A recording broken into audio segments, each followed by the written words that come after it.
The night time is now 6:09 p.m. I'd like to call to order this board meeting of the Board of Trustees. Before we get started, before we get started, I need to read the statement from TASB. On March 16th, Governor Greg Abbott granted a request by the Attorney General Ken Paxton to temporarily suspend a limited number of open meeting laws to the extent necessary to allow telephonic or video conference meetings in response to the coronavirus COVID-19. For more information on the suspension, see TASB Legal Services article, Texas Governor suspends certain provisions of Open Meetings Act due to coronavirus. In accordance to those suspended rules, we certify that the following: notice of this meeting has been posted online for at least 72 hours. Although members of the board are not gathered in central physical location, we do have a quorum in attendance at this meeting by video conferencing, telephone call, and most of us are here in attendance. We are meeting by use of Cisco WebEx software application, which allows two-way communication for members of the public. As we would in any person meeting, members of the public who have followed the instructions to the meeting notice for registration to speak during the public comment portion will be unmuted for 3 minutes to speak. If the speaker submitted written comments in advance, the board secretary will read the comments into the record before or during the board's consideration on that item. If you'd please like to provide a comment at a future meeting conducted by video conference or telephone call, please follow the instructions of the meeting notice. All other meeting procedures will adhere to board adopted procedures to the extent practicable. An audio recording of this meeting is being made and will be available to the public at a later date. This software application allows for 1,000 number of people to view and interact at a time. We apologize in advance for any unforeseeable difficulties and ask you to be patient as we navigate unprecedented conditions. If you have any questions to the suspended law, please call the Office of the Attorney General at 888-672-6787 or by email at toma@oag.texas.gov. That being said, Mr. Poppy, was the meeting properly posted? Yes, it was. And do we have a quorum? We do, yes. Okay, awesome, excellent. Mr. O'Brien. Yes, for recognitions and acknowledgments this evening, we have both the A, recognition of top 10 students, and B, perfect attendance being presented to us by Dr. Duarte. Dr. Duarte? Good evening, school board members and community. We are really excited to our top 10 students at our 4 high schools, and I am hoping that you can see my screen. Matt, are we good? Yeah, we can see it.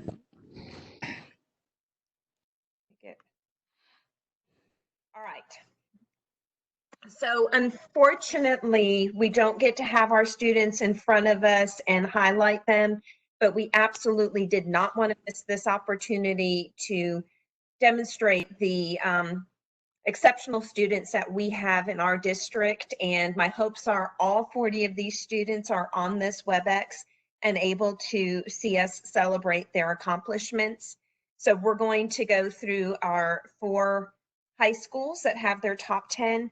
The next slide, I'm hoping that this shows, but it is a video of our students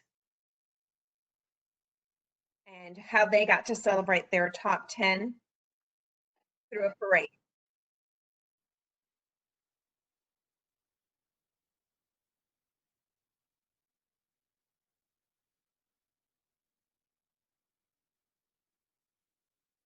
Dr. Duarte, does it have sound? It has music, but you guys can't hear it.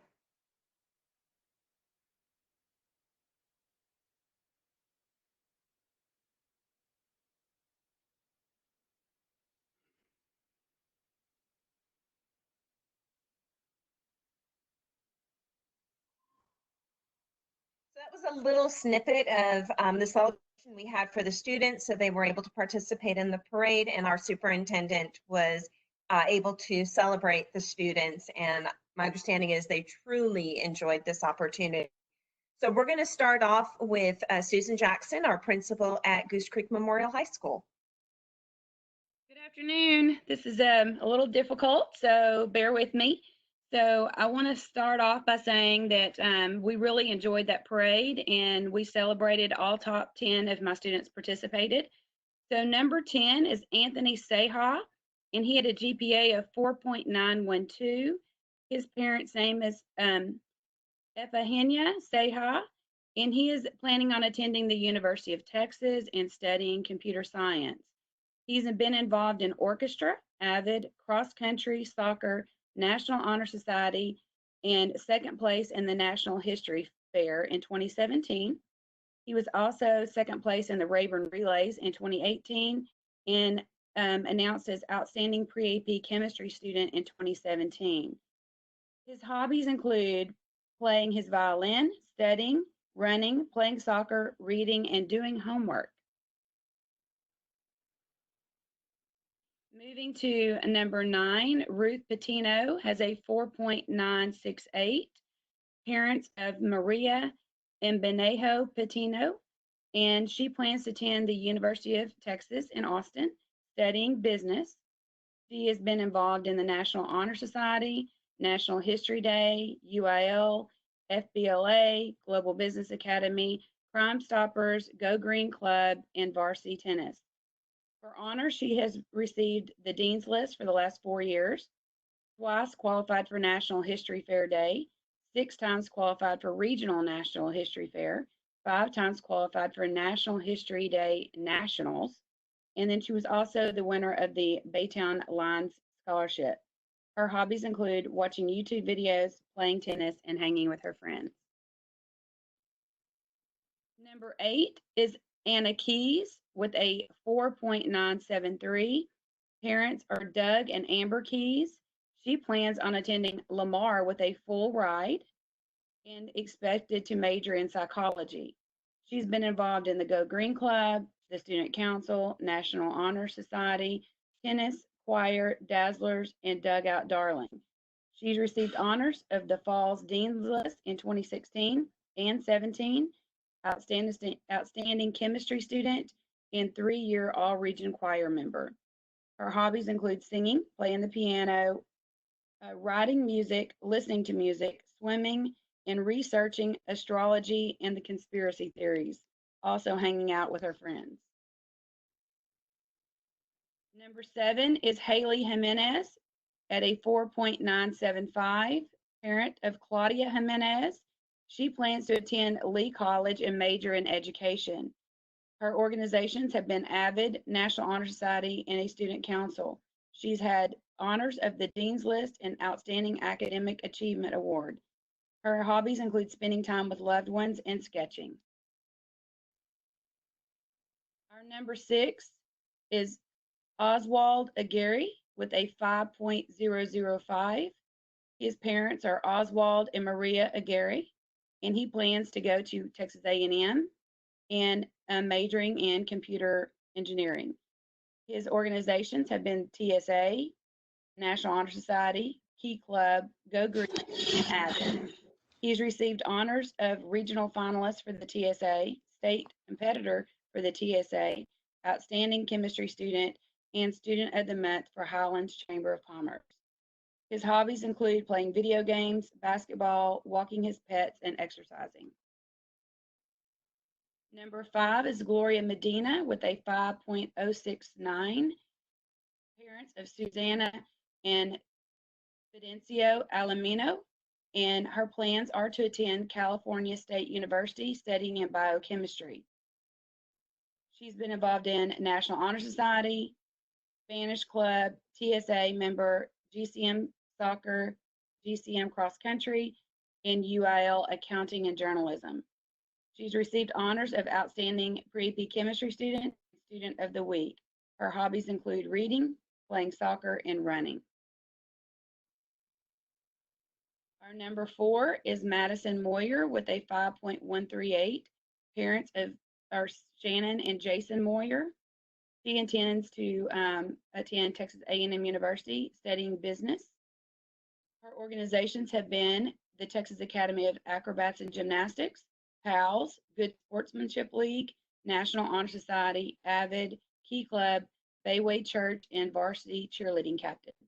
Honors include UCA All-American, NCA All-American, Dean's List recipient, AVID, GPA leader, and Student of the Week at Highlands Chamber of Commerce, Student of the Month. Her hobbies include cheerleading, coaching, spending time with her family. Number 3 is Vanessa Mendoza, parents of Hilda and Rafael Mendoza. She is attending Rice University, studying chemical engineering. Honors include National Honor Society, Key Club, Varsity Girls Soccer, Varsity Girls Cross Country, Avid, Dance, Academic UIL, Student Council, Go Green Club, Spanish Club, and TSA. Her honors include National Hispanic Scholar, AP Scholar with Honor, Academic All-State, UIL District Winner, AP Chemistry Academic Excellence Award, Fall Dean's List, TSA State Qualifier, District Memorable Mention Soccer, and Cross Country. Her hobbies include playing soccer, running, and reading. And our number 2 is Jaden Kulkarni, parents of Shashir and Kurti Kulkarni. He plans to attend University of Texas in Austin and is pursuing a degree in computer science. He's been part of the Goose Creek Memorial Student Council since freshman year, holding the position of member, sophomore class president, junior class president, and student body president. He's also been a part of the GCMP Club, sophomore representative, editor, and the president. He served as the secretary, vice president, and president of the GCM chapter of Mu Alpha Theta. He's also been the vice president of the National Honor Society and has been the Interact Club president. He's been a member of UIL Academics, Math, Computer Applications, Number Sense, and Spelling, and the Science team. His honors include National Merit Scholar Qualifier, AP Scholar, multiple Academic Dean's List, multiple President of Education Award recipient, and he has reached the state level for UIL Spelling, TSA Cybersecurity, TSA Webmaster, and TSA Design. And our number 1 student is Skylar Newton. She ranks at a GPA of 5.436. Parents of Carrie and Destin Eaton and Ethan Newton and Joy Samir of Houston. She plans to attend the University of Texas and study with the College of Fine Arts. She's received the UT Award of $6,000, the UT Impact Scholar of $48,000, and the UT Tuition Commitment Grant of $39,000. Her expected major is animation.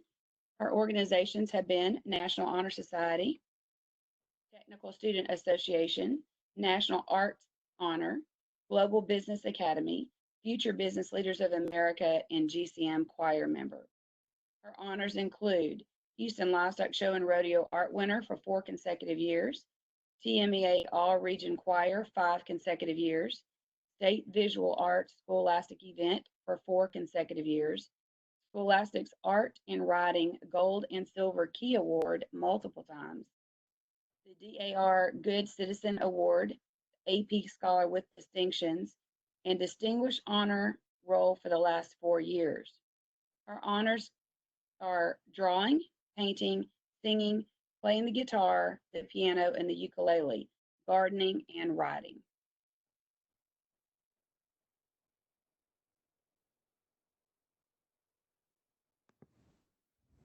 Good evening, everyone. I would like to thank Dr. O'Brien, Dr. Duarte, governing board members. It's a pleasure to be here to honor our top 10.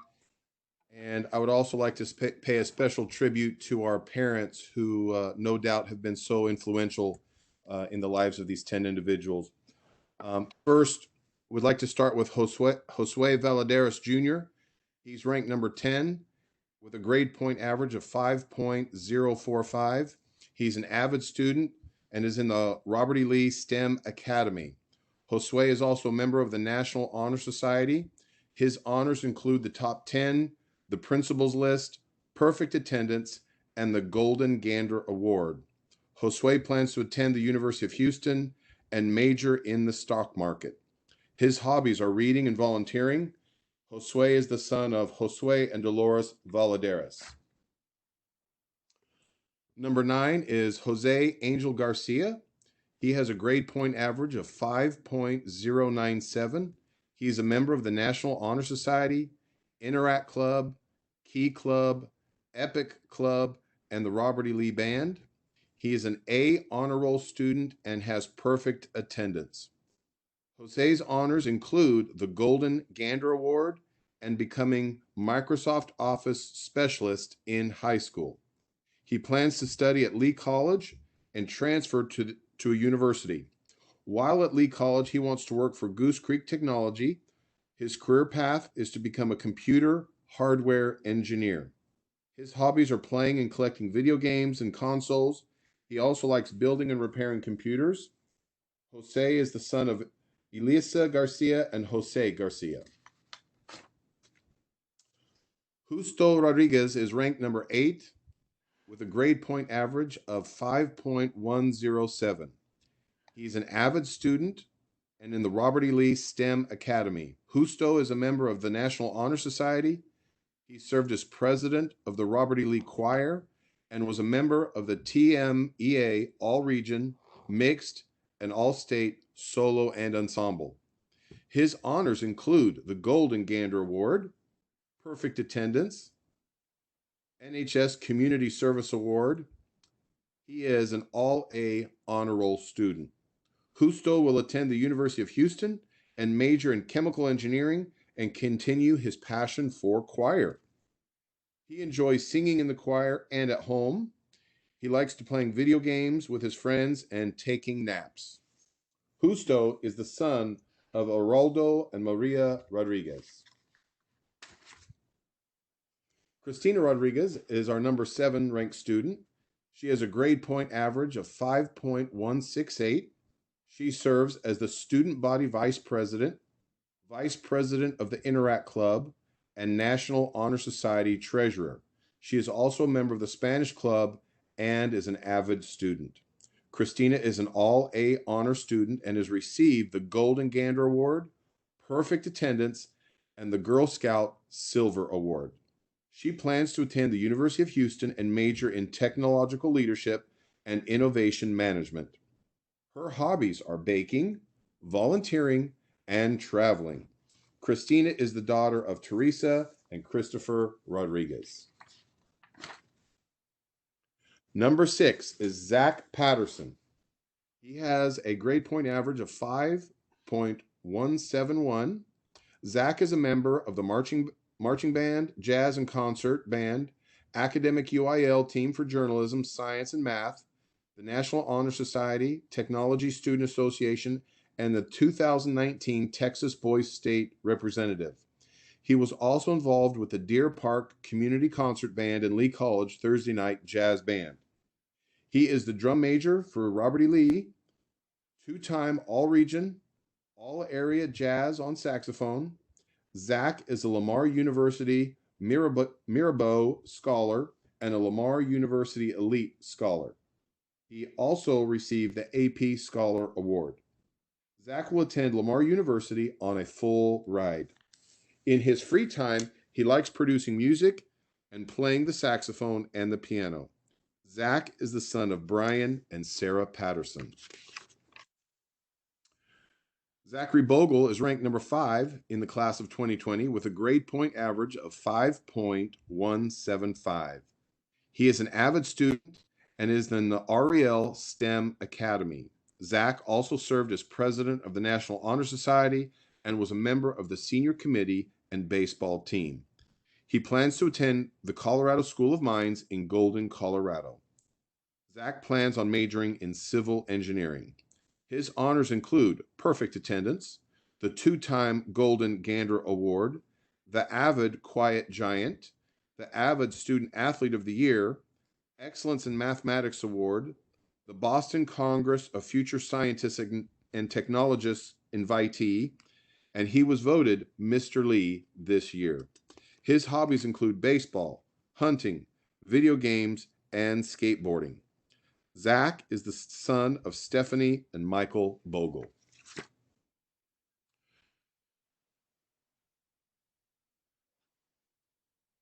Sergio Casas is ranked number 4 with a grade point average of 5.208. He is a member of the National Honor Society. He received an AP Scholar Award and an AP Scholar with Distinction Award. Sergio plans to attend university and major in computer science. He enjoys video games, reading, and playing with his dog. Sergio is the son of Angela Simmons and Danny Simmons. Our third ranked student is Raul Benavides III with a grade point average of 5.226. He is an avid student and is a member of the Robotics Club, National Honor Society, Student Council, and Interact Club. His honors include the Golden Gander Award, the Perfect Attendance, Excellence in Engineering Science, Mathematic Excellence, Academic Honors, and Academic Letterman. Raul plans to attend the University of Houston, Cullen College of Engineering, and major in mechanical engineering. His hobbies include robotics, working on his truck, and designing stuff with CAD. Raul is the son of Raul and Manuela Benavides. Our salutatorian is Johanna Chavez with a grade point average of 5.283. She is a member of the National Honor Society, Student Council, Spanish Club, Interact Club, and the Robert E. Lee tennis team. Johanna is an AP scholar. She plans to attend the University of Texas at Austin and major in accounting. Her hobby is playing tennis. Johanna is the daughter of Teresa Chavez and Pablo Chavez. And our valedictorian for the Robert E. Lee class of 2020 with a grade point average of 5.382 is Megan Marie Fox. Megan is the Robert E. Lee student body president of the Interact Club, and a 4-year varsity softball captain. She is a member of the National Honor Society, Spanish Club, and an 8-year Texas Glory College Prep Select softball team. Her honors include the GCCISD Giant Student of the Month, AP Scholar, Houston Methodist Hospital Internship, Blue Bonnets Girls State Junior of the Year, Hugh O'Brien Youth Leadership Award, Sophomore of the Year, Tapia Center STEM Honor, National Youth Leadership Forum of Medicine, Delegate for the National Academy of Future Physicians, and a 3-time softball academic all-district. She plans to attend Middlebury College in Vermont and play college softball for the Ivy College League NESCAC Conference and major in molecular biology and biochemistry. In her free time, she enjoys softball and community service. Megan is the daughter of Lonnie and Kim Fox. We're so proud of our top 10. Congratulations, everybody.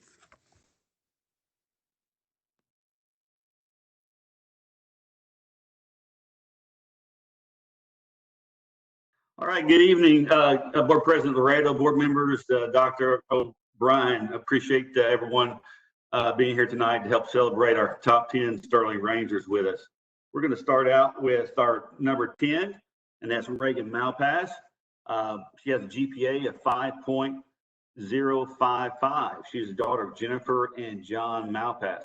Her plans for next year is to attend Texas A&M and to pursue a degree in business. Organizations she's been involved in is National Honor Society, PALS, and Leadworthy.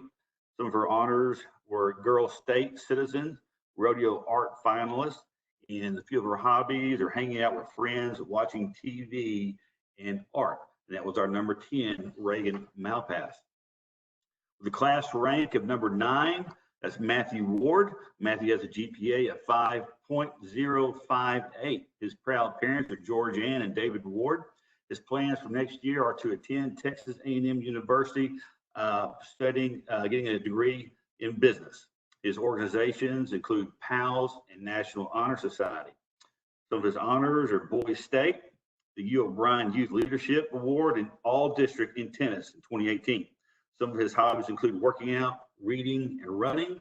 That's our number 9, Matthew Ward. Coming in with class rank of number 8, that's Natalie Charleston. She has a GPA of 5.061. Her parents are Ruth and Scott Charleston.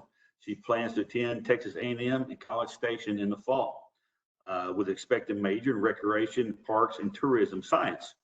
Some of the organizations she's been involved in are National Honor Society, PALS, National Art Honor Society, Key Club, volleyball, her church youth band, her church small group leadership program, also team leadership in a psychology club.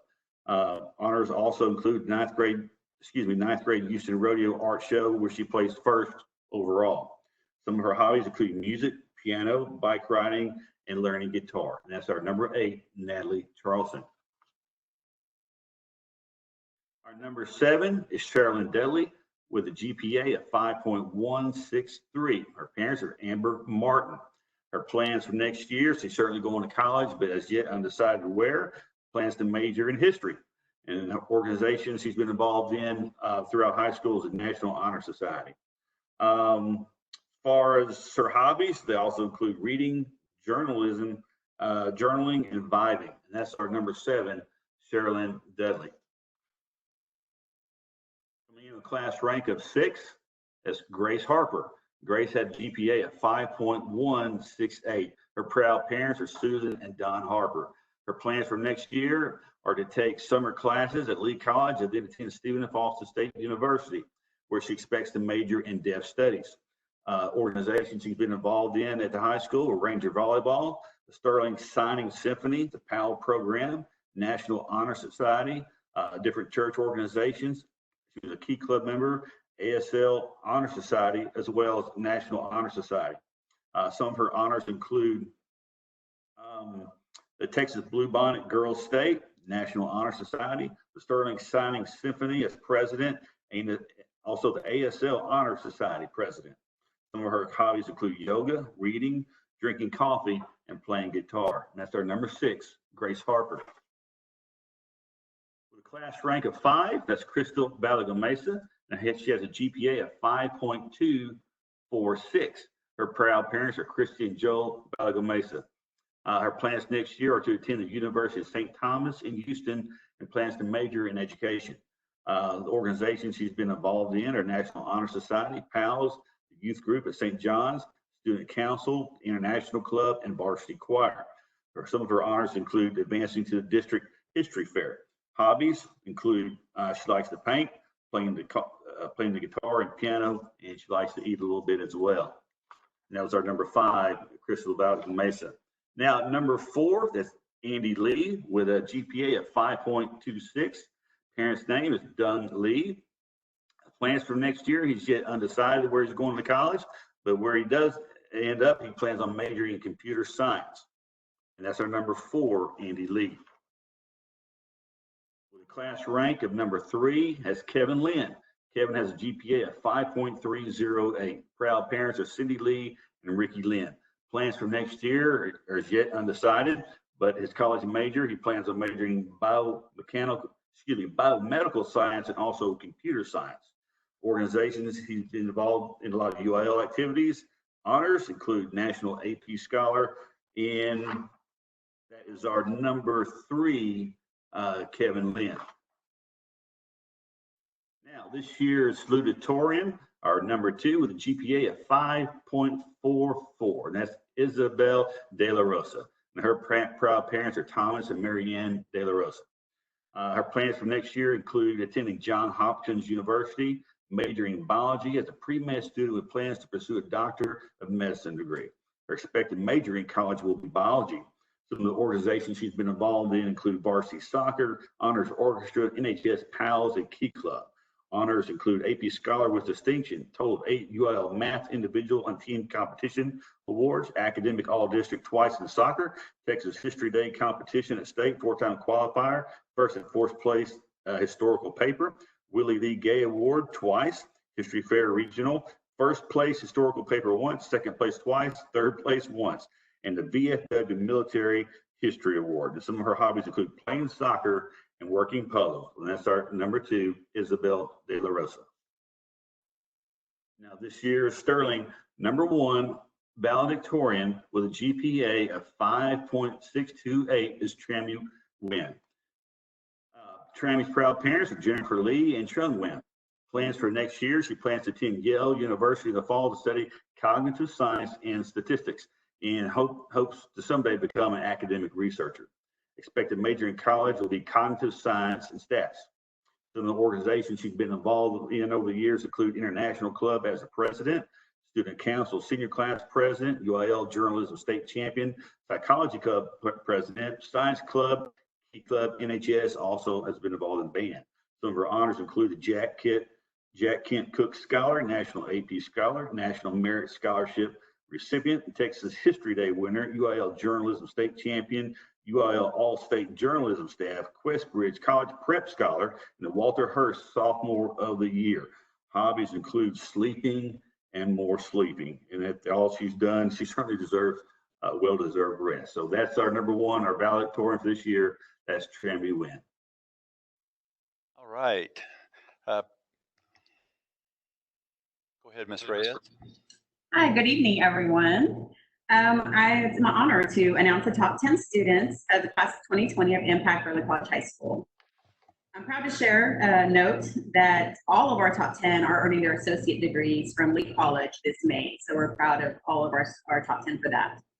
Our number 10 is Hector Alvarez with a GPA of 5.053. His parents are Hector and Maria Rodriguez. He plans to attend the University of Texas in Austin and major in biology and pre-med.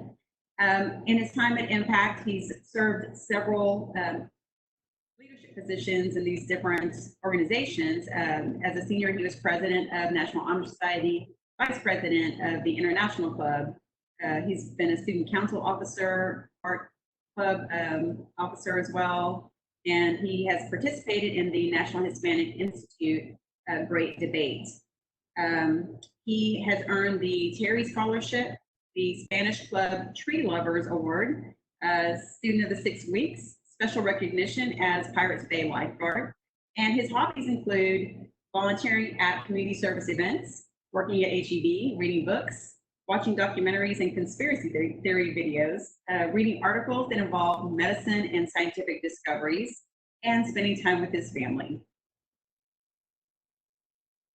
Our number 9 is Miss Lauren Cruz with a GPA of 5.081.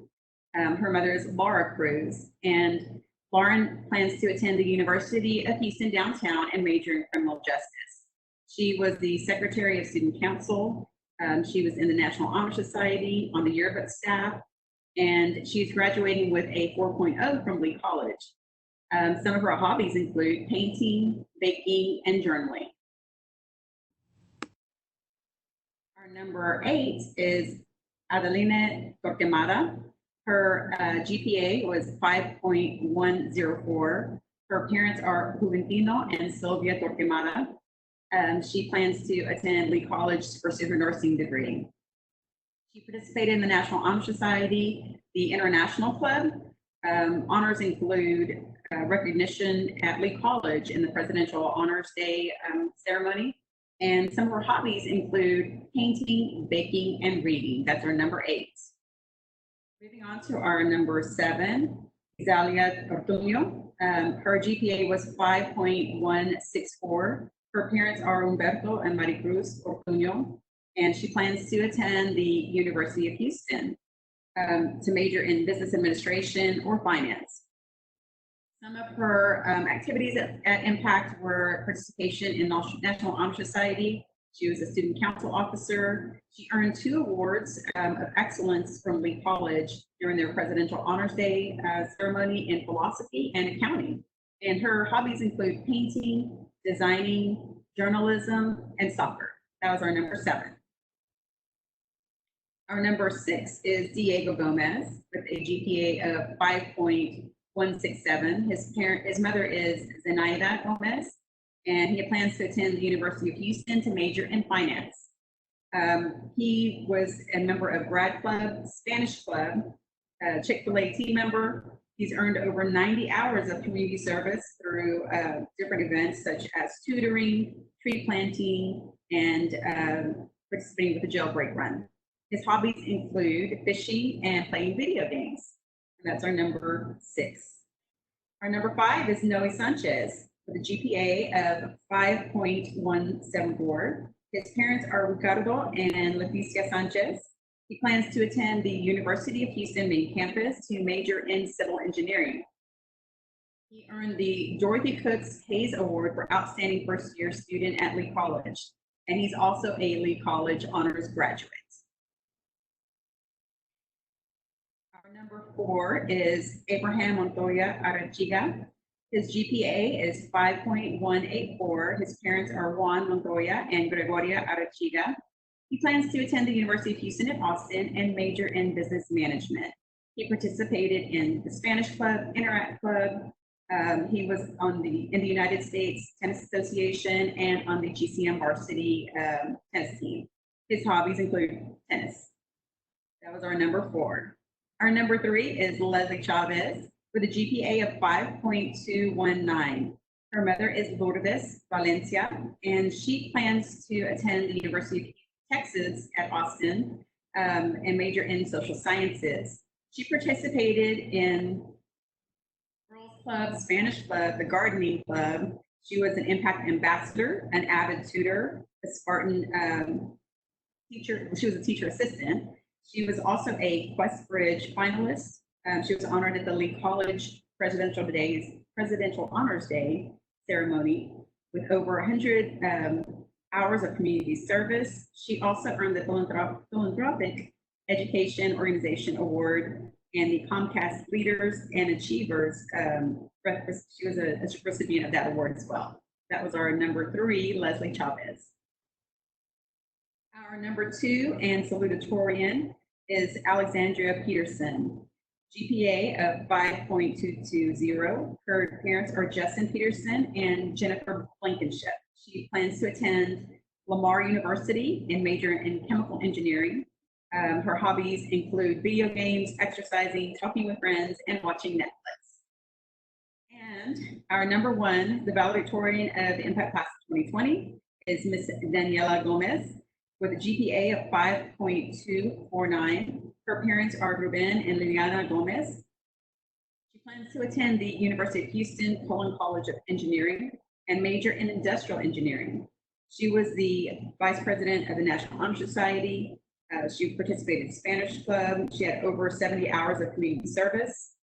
Some of her honors include she was a National Hispanic Scholar, and she also had a Physics Academic Excellence Award. Her hobbies include watching Netflix, reading, listening to music, art, and hanging out with friends. And that is the Impact Top 10 of the Class of 2020. Thank you.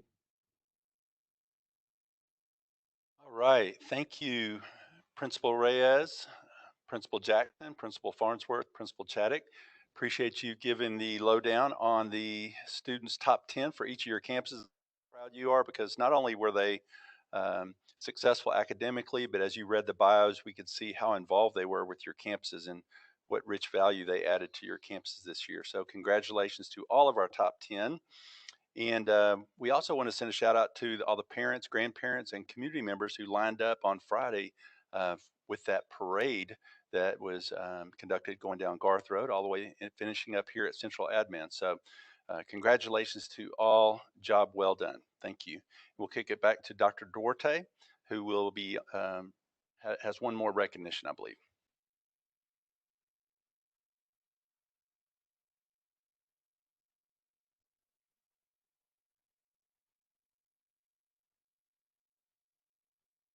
Our next recognition is for perfect attendance. And this is a student who has not missed a day of school since kindergarten. So that would be beginning in 2007 through 2020. And we don't typically have very many students that meet this accomplishment. So I'd like to recognize with our school board tonight and our community is Ixel Amador. And she is a representative for Rossa Sterling High School. She graduated in her top 16% with a 4.896 GPA. She was an AP student in student council, member of the Interact Club, first FRC with our robotics, both state and world champion. She was in varsity orchestra, varsity swim, varsity water polo, and student of the month. And we are so proud to have Excel recognized today as a student with perfect attendance from kinder through her senior year. Congratulations to her and her parents.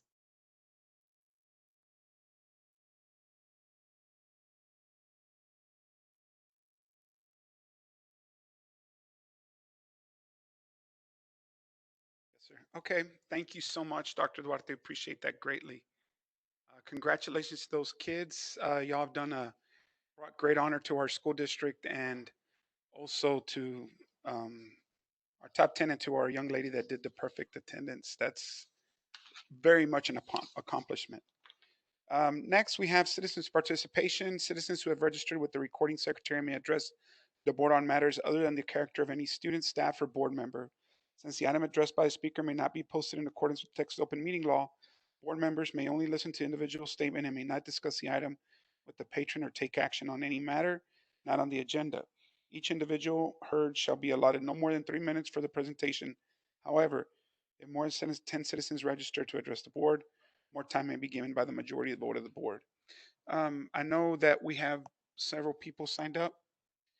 Ms. Garcia, I'm sorry, just to let the people know that are going to be given the presentations today, Mr. Poppy, our board secretary, will let you know when you have 1 minute left. Ms. Garcia, do you have the list? Yes, Mr. Laredo. We have 8 members signed up. Okay. So first we have Mr. Gene Washington. Yes, can you hear me? Yes, sir. Yes. Okay. My name is Gene Washington. My wife Claudette and I proudly nominate Professor Edward Franklin Green to have the district's new junior school number 6 named in his honor. Under Professor Green's exceptional leadership, we graduated from Carver in 1963 in the middle of the Texas state-mandated segregation era that ended in 1967. In June next month, Claudette and I will celebrate our 53rd wedding anniversary. We first met at Carver in 1960 as ninth graders. I lived in LaPorte while Claudette resided in McNair Station. Neither cities had high schools for Black students. So we first met because of segregation busing. Professor Green served 22 distinguished years with the school district, working 12 years as Carver's principal and spending 10 years as the district's first Black assistant deputy superintendent. Professor Green retired in 1976 after serving 48 years as an educator. He then retired again in 1986 after working an additional 10 years as the administrative assistant to Commissioner Jim Fontenot in Harris County's Precinct 2. Claudette and I frequently remind each other of our mutual gratitude for Professor Green's outstanding mentoring support and for the wonderful counsel that he always provided. We learned that we were valued, we were expected to learn, and to most importantly, perform to the highest standards. We did not have the facilities and equipment like Robert E. Lee High School, but we were taught to work with what we had. We learned from 1 minute remaining. We learned from Professor Green that in working through segregation, it was always our response that mattered. Consequently, I have continuously credited him, both publicly and privately, for all the academic and athletic awards that I've received. My honors hold special meaning for me and my family. Earning my Michigan State bachelor and master's degrees and valuing my induction into the College Football Hall of Fame are our most memorable moments. I followed Professor Green's advice, I accepted what I had, and I made something out of it. So we are forever grateful for his inspiring leadership. With great respect, we nominate Professor Edward Franklin Green for this exceptional honor. Thank you. Thank you, Mr. Washington, and thank you so much for your service to the community as well and for your words. Next we have Ms. Claudette Washington. I'm Gene's wife. He and I shared the same experiences at George Washington Carver and graduated in the same year. Mr. Green was a great visionary. Because of his educational opportunities, he pursued to enhance his knowledge. His resume indicates that he had a great thirst for learning and the energy to pursue more experiences, to accomplish more. As a professor at 3 different high schools and 3 different colleges before coming to Carver, he had obvious exposure to and depth in various curriculum designs and their implementation. He had a broad base of knowledge about schools, those that were effective and innovative.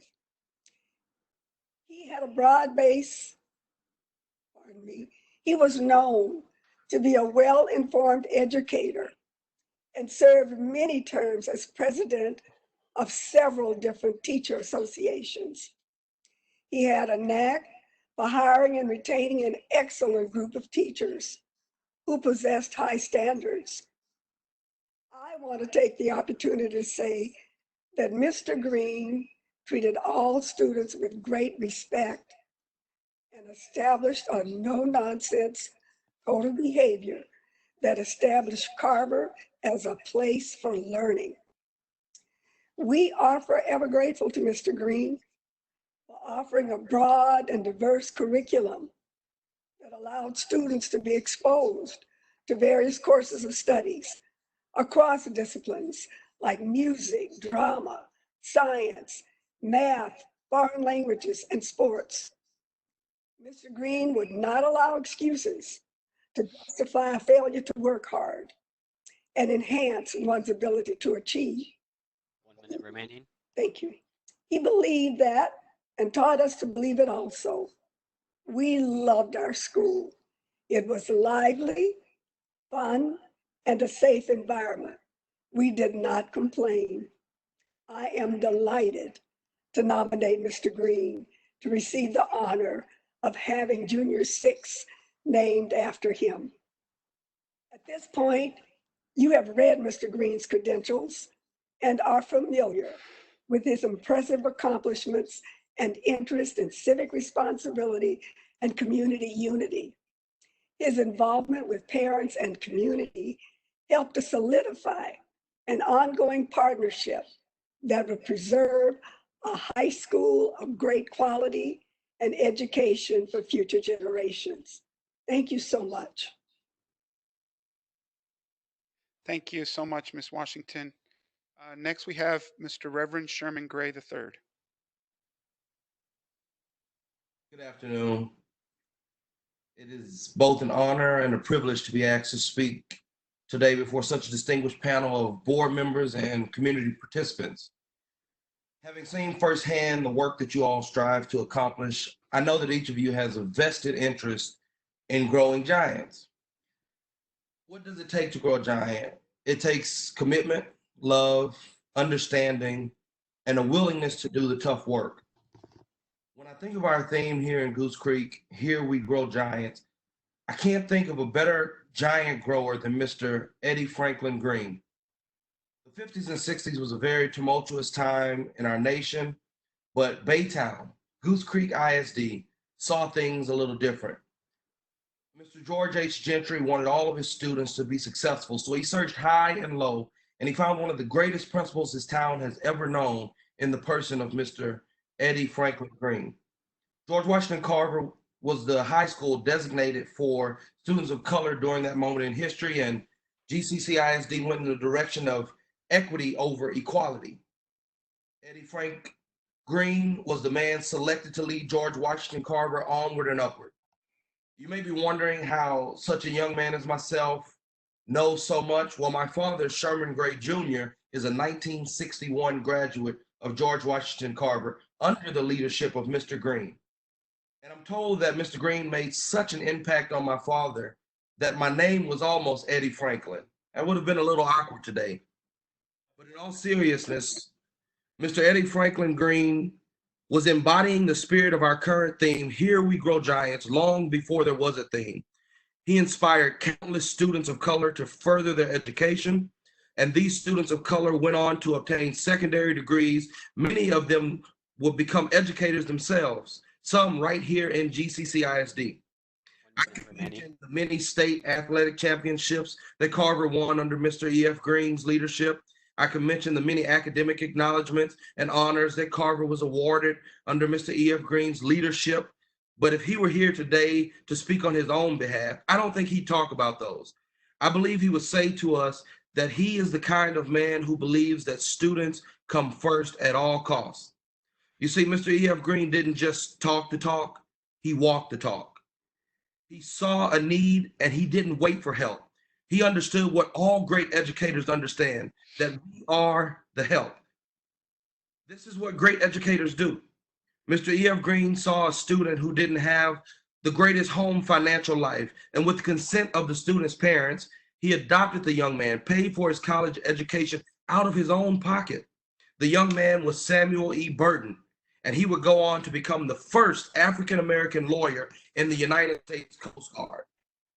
In closing, I believe that naming this 6th junior high in honor of Mr. Eddie Franklin Green is more than an honor. I believe that it is a commitment to excellency. I believe that it is a commitment to a legacy of greatness and dedication to educational equity for every student. Because at Eddie Franklin Green Junior High, we grow giants. Thank you. Thank you, Reverend Gray. Appreciate those words. Next, we have Pastor James White. Can you hear me? Yes, sir. I'm Reverend James White, pastor emeritus, founder of Abiding Faith Church in Baytown, where I served for 20 years as senior pastor, retiring in 2016. In 1967, my classmates, including my wife, I met there, and we'll be married 50 years this May. We have the honor of being the final graduating class at George Washington Carver High School, where E.F. Green served principal for 12 years. Mr. Green was an outstanding educator with nearly 5 decades with a stellar reputation for academic excellence, and he expected the same high standards from others. Mr. Green was a brilliant academician who received his undergraduate degree in education from Wiley College, a master's from Purdue A&M University. He pursued advanced studies at Harvard University, University of Chicago, and other institutions of higher learning. Before Mr. Green was a tenured principal at Carver, he was also a tenured professor at many colleges. He made history as the first Black deputy assistant superintendent in Goose Creek's ISD's history from 66 to 1976. And instead of a carefree retirement life, which he richly deserved, Professor Green went on and worked for Precinct Commissioner, County Commissioner Jim Pontino for 10 years and retired from city government. Mr. Green was an extraordinary human being with enormous leadership skills, admired by a cross-section of the community, including business entrepreneurs, civic leaders, and government officials, all of whom sought after and valued his insight, counsel, and input. In June of 1963, for example, Mr. Green was appointed by former Baytown Mayor Lee Liggett to a special race relations committee. The committee was impaneled to develop a strategy aimed at preventing racial disturbances over integration in Baytown schools and public accommodations, similar to what was occurring at the time in other U.S. cities. Thanks to these recommendations, Mr. Green and his committee prevented or averted any racial violence in Baytown. Mr. Green proudly wore many hats during his career as an educator, mentor, civic leader, church deacon. He helped lay a solid foundation for inclusion and diversity for all races and genders in the city he loved so much. Finally, on behalf of the tremendous legacy he left in education, I am hereby requesting that junior school number 6 be named in his honor. Based on the guidelines established by the trustee board, E.F. Green's accomplishments far exceed those qualifications for naming a school after a citizen in Baytown. If not now, then when will there be a right time? In the words of Dr. Martin Luther King, time is always right to do what is right. Thank you so much in advance for your excellent reply to this important community item. Thank you, Pastor White. I appreciate those words, sir. Next, we have David Smith. Hey, am I still muted or No, we can hear can you, you sir. hear me? Yes, Okay, sir. thank you. Thank you for this opportunity. My name's David Rupert Smith, and I had the honor of being elected to the Board of Trustees in Goose Creek twice in the mid-'80s, mainly through the support of the proud alumni of George Washington Carver High School. I just want to cut to the chase. I think you've heard enough evidence tonight. You've seen enough evidence in the newspaper and in letters to the editor, things like that. For me, the supporting evidence is clear, and I know the importance of naming a school.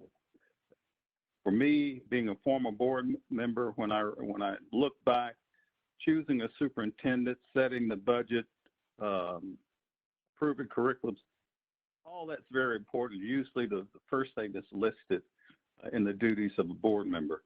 But one of the lasting legacies that a board can leave is the naming of a school, particularly if it's a school that's named in honor of a worthy citizen, a worthy employee, a worthy educator. So I'm just here tonight to ask the board to do the right thing, to leave a lasting impression for future generations in the Baytown area and Goose Creek Consolidated Independent School District. When I was looking at the core values of the GCCISD, I wondered if Eddie Frank Green wrote them. Graduate every child. Children first in a safe and nurturing educational environment. Collaborative community and parental involvement. Integrity, respect, humility, transparency. Service before self. Respect of diversity. All of those things that are the core values and principles of the school district were exemplified by Professor Eddie Frank Green. And I hope that you all will name the next school in his honor. Thank you very much. Thank you, Mr. Smith. Appreciate those great words. Finally, we have Miss Aubrey Woodley.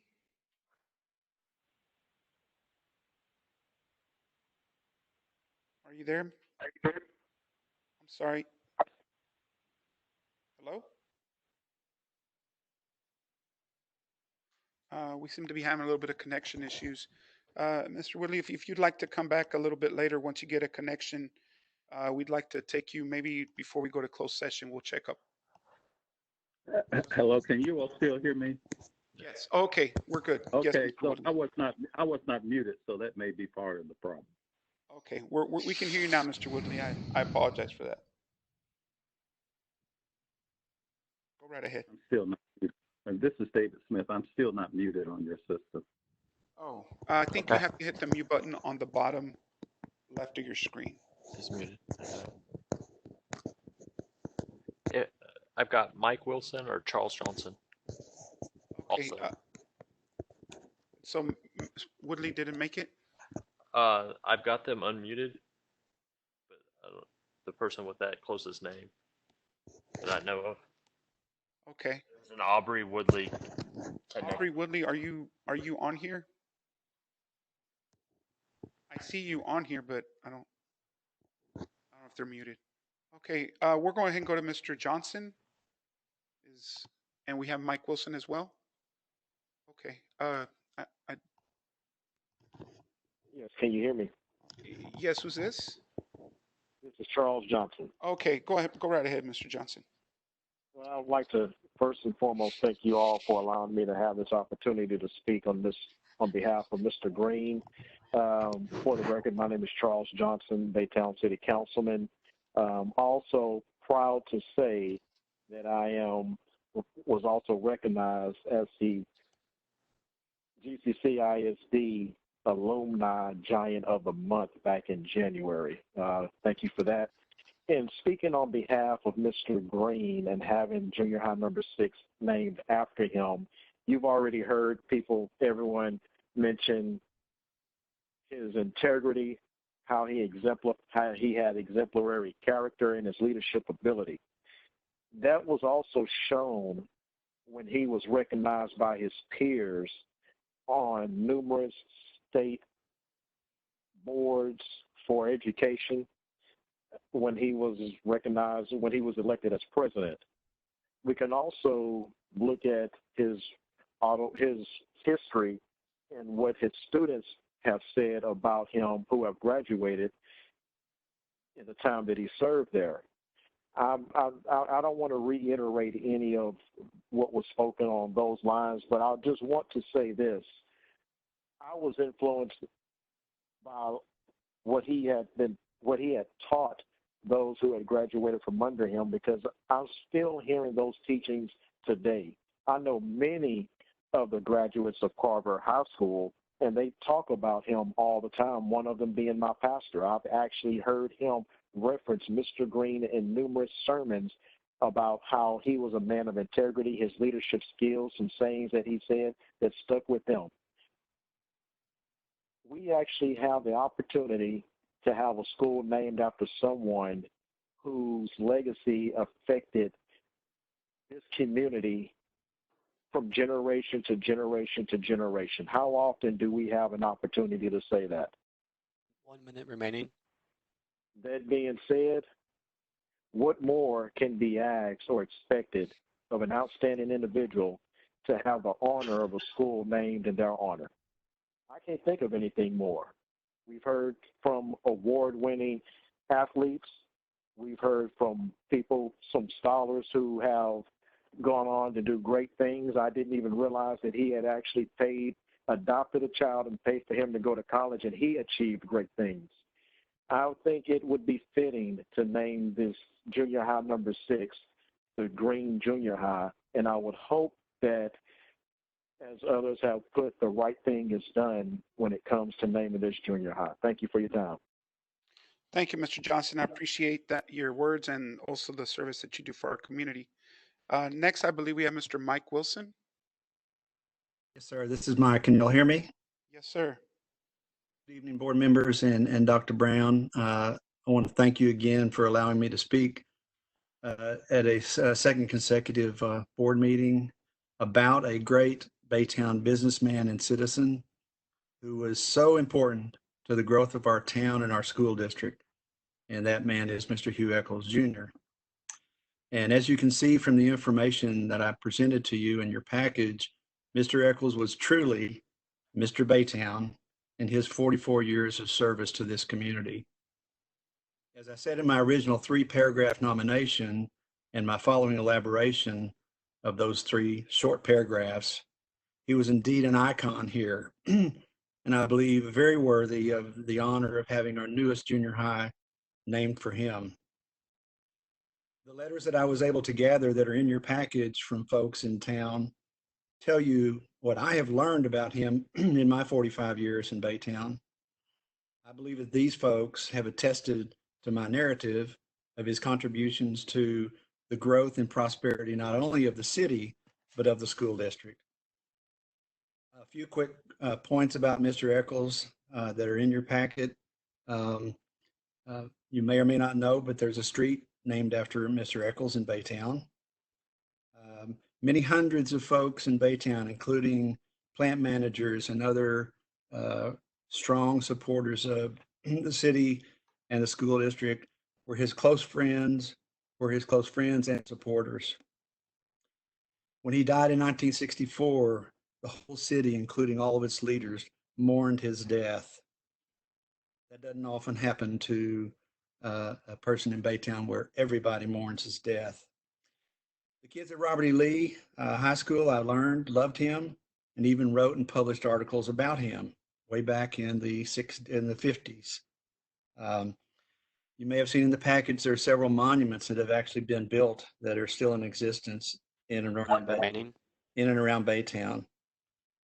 And finally, his son actually hired me in 1975 which has allowed me to be a part of the success, a small part of the success and growth of the school district.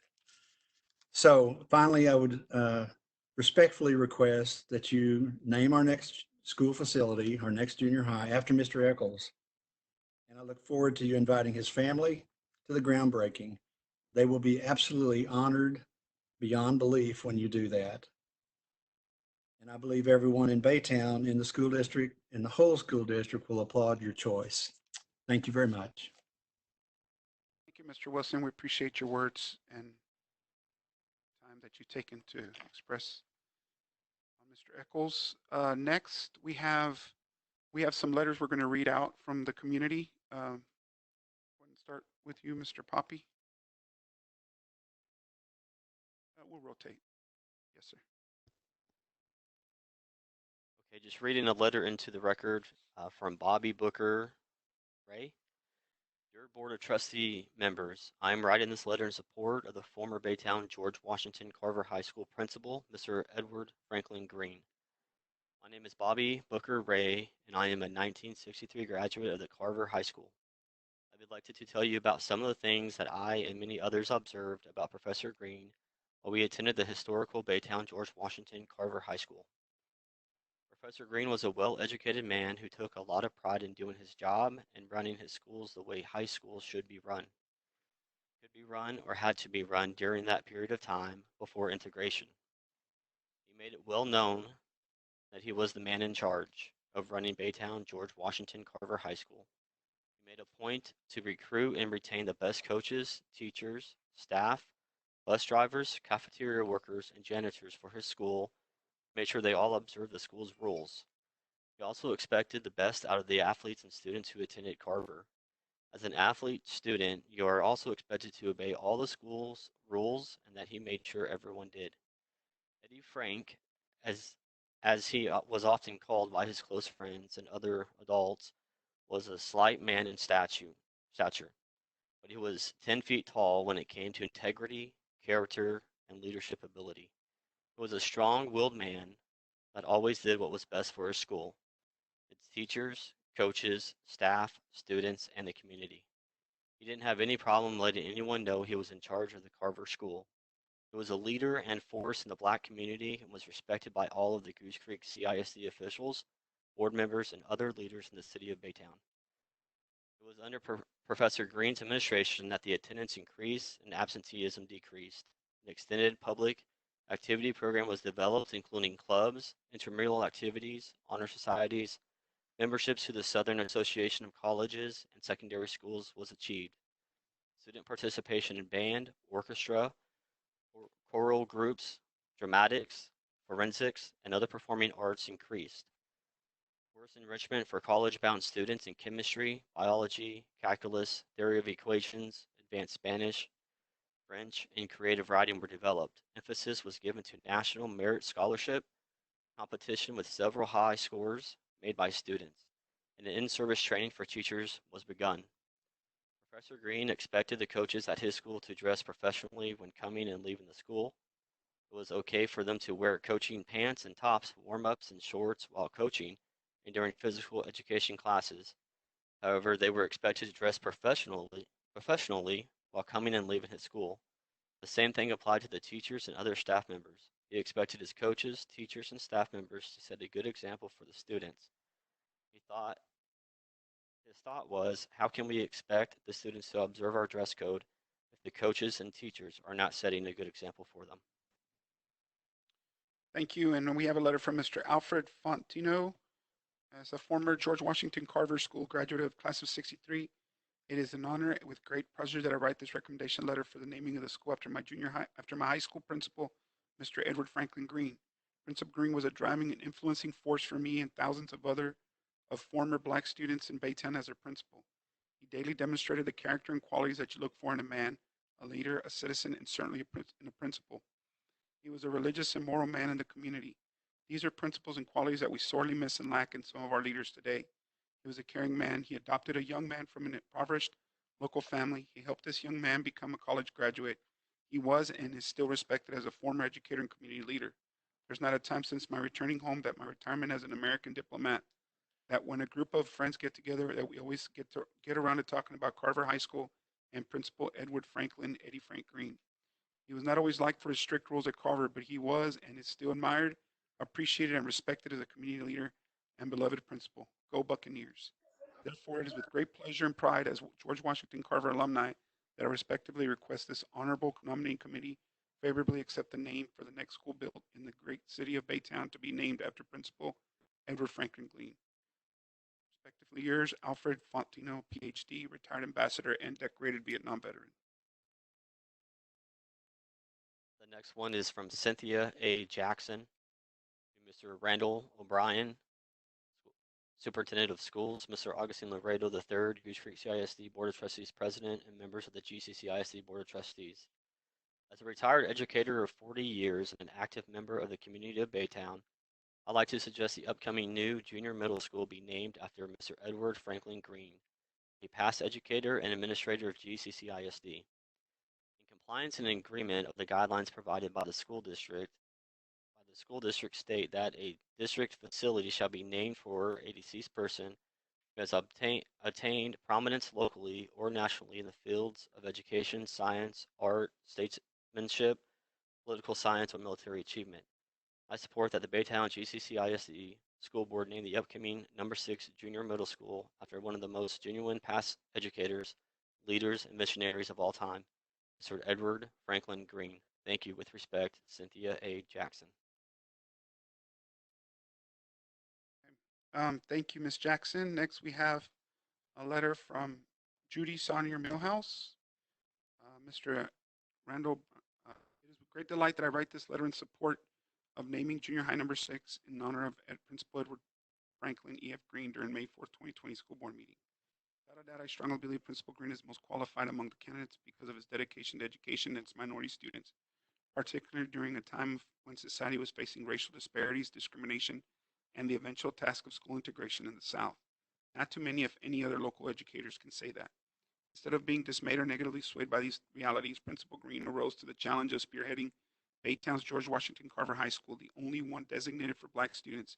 As principal, he not only took pride in creating an accomplished learning environment, he took personal interest in the students themselves. He knew people's names, their families, and he urged them to achieve the impossible and be great. Principal Green was sincere yet stern. He was committed to excellence, which ranged from his expectations of how students and staff dressed to how they spoke and treated each other. There was no room for sloppiness, lax attitudes, or disrespect of authority to each other. Students were pushed to the neck to excel thanks to Principal Green. His commitment and leadership at Carver High School resulted in some of the most renowned African-American teachers, scientists, nurses, physicians, lawyers, and civic leaders who continue to thrive and make a difference today. And yes, many of these students remain here in Baytown and in the Houston area. I'm a graduate of George Washington Carver High School. I know the impact this well-respected, educated man had on those of us who were privileged to attend under his watchful eyes. Baytown Carver High School Recognition and Preservation Society is asking that Goose Creek CISD bestow this honor on Principal Green, a very important man of countless young African-American students, because he not only educated them about books, but about life and lessons that often accompany it. This was extremely important at a time when society was not accepting of Black youth or their talents. In addition, Principal Green furthered his own education as an asset to his church and was a civic leader himself, and most importantly, cared about everything he did. For these reasons, I ask that you vote to name junior school number 6 in honor of, to highlight the crucial impact that he had on a very important community, our community, and the young African-American minds that were part of it. Sincerely, Judy Saunier Millhouse. Thank you, Ms. Millhouse. Next one's from Lillian Ann Edwards. Dear members of the Board of Trustees, my name is Lillian Ann Edward, and I would like to support the nomination of Mr. Edward Franklin Green. I'm a former member of the George Washington Carver High School graduating class of 1965. I would like to share with you a few things that I personally remember about Professor Green. Professor Green was the sharpest dressed principal in the Goose Creek CISD. He wore a nice suit, white shirt with matching tie, hat, socks, and shoes every single day of the week at our school. I'm sure he did, but not very many ever had an opportunity to see him wearing casual clothes. He always seemed to be wearing a suit. He wore the best shoes money could buy, and they were always shined and looking nice and new. He always had a fresh daily shave and weekly hair trim. His mustache, eyebrow, and fingernails were always perfectly trimmed. He set a perfect example for us on how a professional person should dress and, more importantly, the importance of practicing good hygiene at all times.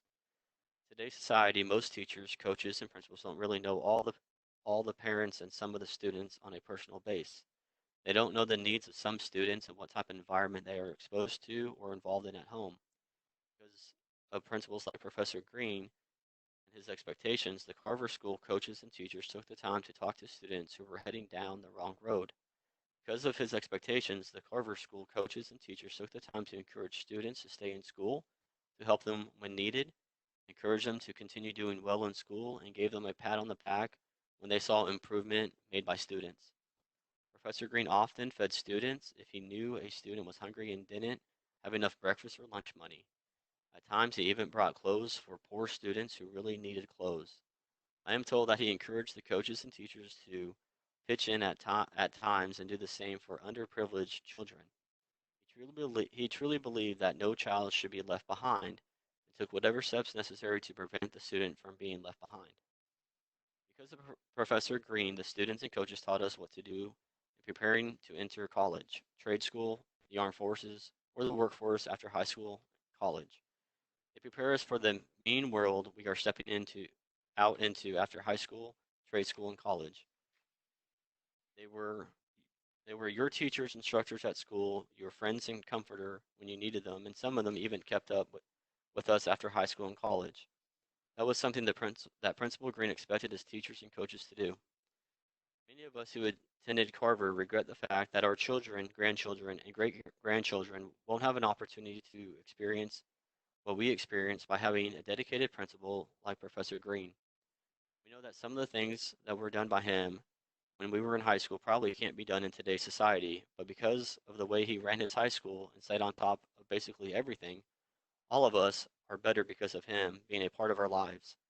Because of this dedicated principal, many Carver School graduates became productive adult citizens.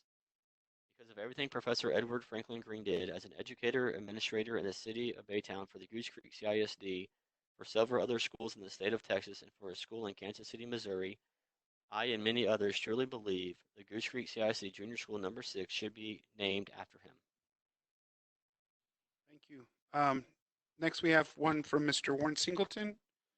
My name is Jay Warren Singleton. I'm a local historian. I'm writing this letter in support of Professor Edward Franklin E.F. Green nomination. Mr. Green earned his bachelor's degree from Wiley College in Marshall, Texas in 1928 and master's degree from Prairie View A&M College in Texas in 1949.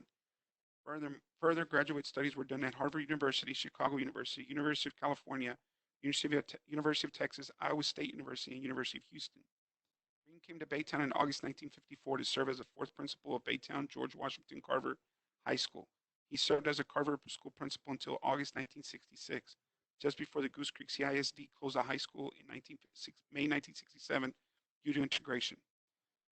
In 1966, he became the first black assistant deputy superintendent in the school district and was in charge of curriculum. He retired in 1976 with 48 years of service as an educator. He was the assistant in research and development, former project director, and the Harris County Senior Citizen Nutrition and Activity Programs Director. He also served as administrative assistant to Harris County Commissioner Joe Flatino for 10 years. He retired again in 1986. In addition to his career in the Baytown School, Green taught secondary schools in Palestine, Sherman, and Kansas City, Missouri.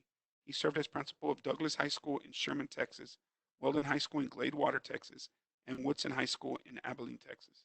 He also taught on the college level at Jarvis Christian College in Hawkins, Texas, Prairie View A&M College in Prairie View, Texas, and Texas Southern University in Houston, Texas. Green was a member of the National Association of Supervisors in Curriculum Development and the Texas Association of Supervisors in Curriculum Development, National Education Association, Texas Association of School Administrators, Texas Congress of Parents and Teachers, and National Association of Secondary Principals. Professor Green's leadership qualities enabled him to be president of the Anderson County Teachers Association, North Texas Teachers State Association, East Texas Teachers State Association, West Texas Teachers State Association, Southeast Texas State Association, South Central Teachers State Association, Texas Principal Association, and the district director of District 4 Interscholastic League for Negro Schools. Additionally, and outside of his direct involvement in education, he was a member of the Baytown City Charter Revision Committee, West Baytown Kiwanis Club, Boy Scout Neighborhood Council, Houston Business and Professional Men's Club, Baytown Chamber of Commerce, Houston Harris County Area Agency on Aging, Lee College Black Access Committee, life member, Alpha Phi Alpha Fraternity Incorporated, Phi Delta Kappa Professional Fraternity, El Dorado Social Club of Houston, Adelphia Club of Galveston, Rolling Stone Lodge and Douglas Burrell Consistory number 56, Scottish Rite Bodies 33rd degree, Prince Hall Masons. We encourage GCCISD Board of Trustees members to do the right thing, vote for the nominee that has the most credential and has done the most for Goose Creek CISD. Thank you, Mr. Singleton. Next one's from Isabel Green. Dear Goose Creek CISD Board of Trustees, my name is Isabel Green, and I would like to support the nomination of Mr. Edward Franklin E.F. Green. I'm a 1966 graduate of the Baytown George Washington Carver High School. When I attended school at Carver, Professor Green made it a point to keep up with all of the athletes' grades.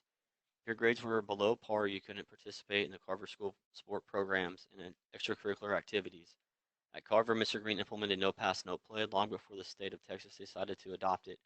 Because of Mr. Green's persistence, all of Carver teachers were expected to do whatever was necessary to make sure that students made their grades. Our teachers took pride in making sure that no child was left behind, something that Professor Green expected. Mr. Green made it his business to know every student by name, and he knew something about every student's home life. He knew if you were being raised by one parent, two parents, your grandparents, or someone else. He knew if you came from a poor or unstable environment, projects were a good and stable environment. He knew if you had older siblings who attended his school before you, or if you had younger siblings coming behind you. He made it his business to know and communicate with your parents, and he expected your parents to attend PTA meetings. If a parent missed a PTA meeting, they would get a telephone call, letter, or sealed note from him. He stressed to the parents that they had to be involved in whatever the school was trying to do with their children. That meant the principal, coaches, teachers, and parents had to have open dialogue with each other concerning what is best for the students and the school. He was one of those principals who truly believed it takes a village to raise a child, and community has a responsibility to be involved in whatever the school was trying to do with the children of their community. Professor Green had eyes everywhere, and he made sure that either he or the Carver High School coaches and teachers made it a point to contact parents if a student was not keeping their grades up, being disruptive in class or on campus, getting into trouble at school and off campus, leaving the campus without permission, smoking on or off campus, or caught drinking off campus and not following the school rules. He expected the coaches and teachers to report to him first, then to the parents if they saw young school couples hanging together too much on and off campus, in an effort to help keep a girl from getting pregnant while in high school. He and or a coach or teacher would sit down and talk to those young couples and their parents in an effort to educate them about the price both of the boy and the girl would have to pay if someone got pregnant. They would discuss with them the big responsibility of being a parent at such a young age and how that could affect their lives forever. The parents would either get a telephone call, sealed note, or letter asking them to come to the school to discuss those types of problems, concerns. Professor Green expected the Carver School coaches and teachers to communicate with both the parents and teachers who attended the Carver School. We seldom have problems of this type on the Carver School campus. He succeeded by having all teachers do whatever was necessary to reach students. Parents supported them and were grateful. Teachers insisted that every student worked to his or her potential. They would not hesitate to contact parents. This was effective in motivating students to work harder. We would like to ask that Goose Creek CIC Board of Trustees members to give Mr. Green this overdue and well-earned recognition. We ask you to vote for the nominee who has the best credentials and the individual who has done the most for the school district. Thank you. And finally, we have Coach Leon Carr's letter. Before I get started with this letter supporting my former high school principal, Professor Edward Franklin Green, I would like to introduce myself. My name is Coach Leon Carr. I am a 1960 graduate of the former Carver High School, former three-sport athlete, and was a starting quarterback for the Carver High School 1961 football state championship team. I am also a 2006 PVILCA Hall of Honor coach inductee. During Principal E.F. Green's tenure, the Carver High School was a powerhouse in sports and band. I am writing a letter in support of Mr. Edward Franklin Green, who was the fourth principal of the historical Baytown George Washington Carver High School that existed from 1948 to 1967. Mr. Green served as its principal from 1954 to 1966, just before the Goose Creek CISD integrated its schools. Even though Mr. Green probably took more pride in academic accomplishments of his school, he seemed to be equally proud of his coaches and athletes that were able to accomplish something that no other Baytown high school has been able to accomplish in the history of the city of Baytown and Goose Creek CISD. Carver High School was successful in winning a total of 8 PVIL state championships in sports. They won 3 football state championships and 5 track and field state championships while Mr. Green served as the 4th principal of the historical all-black George Washington Carver High School. No other Baytown high school has been successful in winning a football state championship. The Carver track team finished 2nd in track and field state competition 7 times, failing to win more track and field state championships by only 1 to 5 points. That was simply super fantastic. That makes the Carver School track and field program the winningest track program in the history of Baytown and the school district. The Carver High School basketball team played in the state semifinals in 1957 state tourney, first round in 1959, state semifinals in 1962, and state semifinals in 1963. The Carver High School band won a total of 9 PVIL band state competitions. 8 of those state competitions were won during Professor E.F. Green's tenure.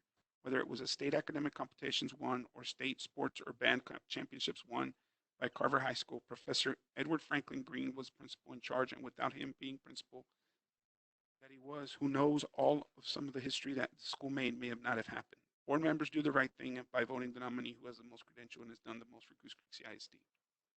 And that concludes the letters.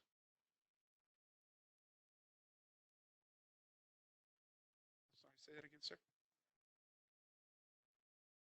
Oh, were they able to come on there, or you want to go ahead and read it? Okay, Mr. Wood, Aubrey Woodley's wasn't able to connect, but we have what they were going to say. Go ahead, Mr. Hoppy. This is from Aubrey Woodley. I want to thank the board for this opportunity to speak concerning the naming of junior school number 6. My name is Aubrey Woodley. I've been a resident of Baytown for more than 40 years, but born and raised in Alexandria, Louisiana. I first learned of Professor E.F. Green through my involvement with the George Washington Carver Preservation and Recognition Society, and felt compelled to add my voice to the chorus of those seeking to have junior school number 6 named in his honor. When I read of the involvement of Professor Green in the educational system, not only in Baytown but around Texas, and the extent of his involvement, I thought, what a leader and educator. When I read the introduction of No Pass, No Play during his tenure as principal at George Washington Carver High School, long before this philosophy became popular, and the emphasis placed on parental and teacher involvement, I thought, what an innovator. When I read about his involvement in the community, even outside of the high school, I thought, what a civic-minded and unselfish person. When I consider his life's work and his focus on molding responsible citizens and helping others reach their potential, I couldn't help but think, where is a man to be admired? Or here is a man to be admired. When I think of all those attributes and sacrifices and commitment it took to pilot a school and community during the tumultuous time of the 60s, it was clear to me that Professor E.F. Green was a man that should be properly honored by having no less than an institution of learning named after him. Professor Green not only meets every criteria defined by the board that establishes the basis for naming a school after someone, but in my opinion, exceeds it. I humbly ask that the board closely examine the records of each and every nominee against this criteria and vote to confirm that junior school number 6 bear the name of Professor E.F. Green. Thank you. Thank you. I just want to say I truly appreciate all people that spoke and sent in letters, and people in not just this meeting, last meeting, and everybody that nominated, took the time to nominate somebody for this great honor. We appreciate the care and that you have for our community and the opportunity that we had to learn about these wonderful people. Thank you. Next, we're going to move to approval of minutes for April 14th, 2020.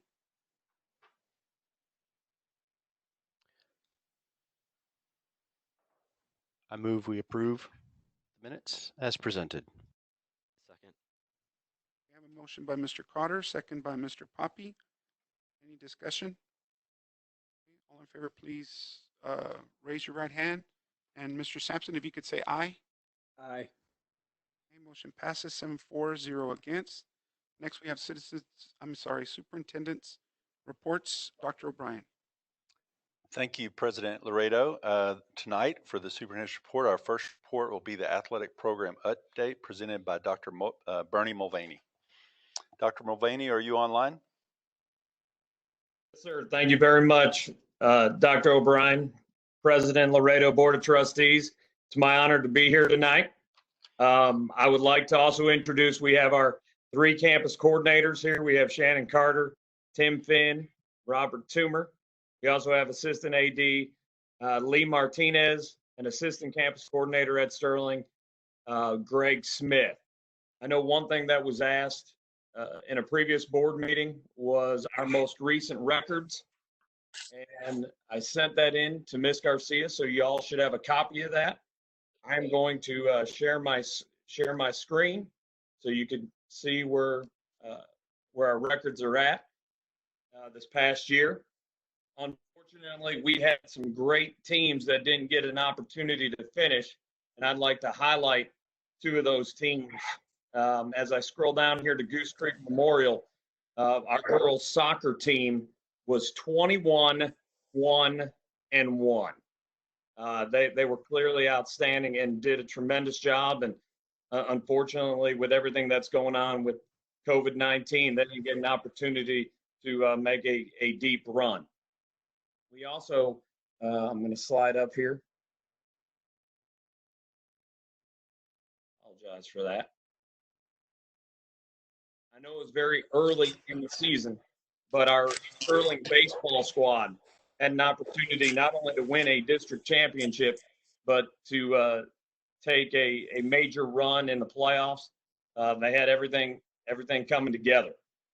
So that's kind of where we are from a record standpoint over this past year. And like I said, unfortunately, our spring seasons didn't get to finish. Baseball's last game would have been on Friday, and we would be starting the playoffs today. Mm-hmm. The next thing I'm going to share is some of the things that we do when we look at our coaches and our coaches' evaluations.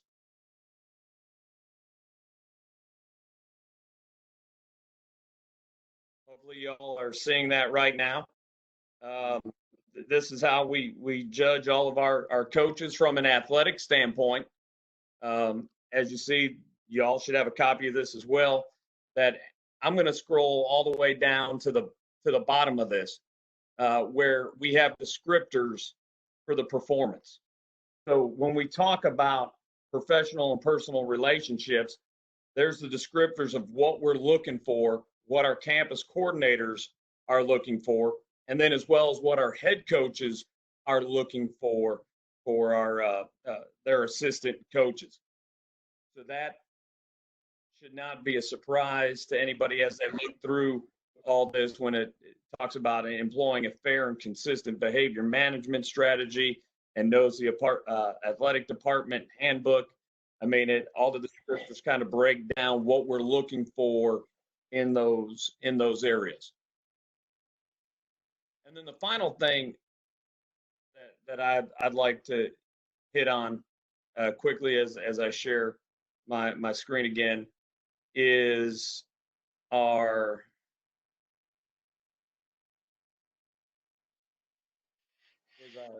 end of season summary.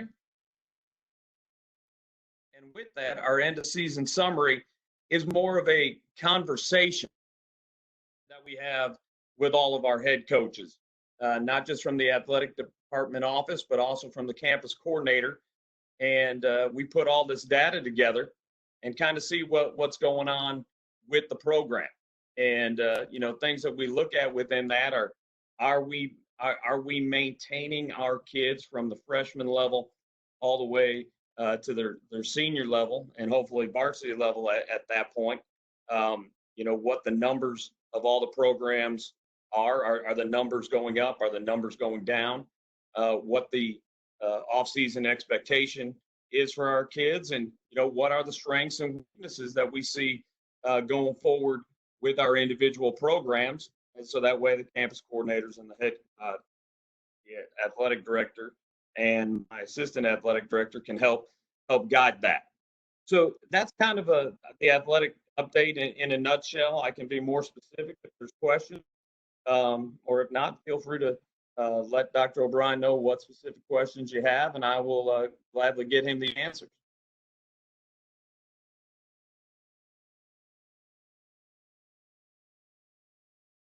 That's all I got. We're going to go ahead and go to overview of graduation procedure.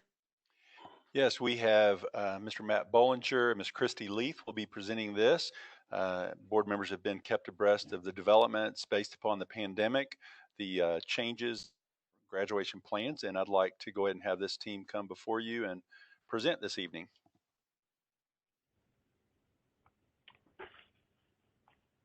Good evening, school board members. Dr. O'Brien, Christy Leith, and I are here to present an overview of the district graduation plans based on the current situations that we are dealing with today regarding the coronavirus epidemic and pandemic. I'm going to go ahead and share my screen to get our presentation up.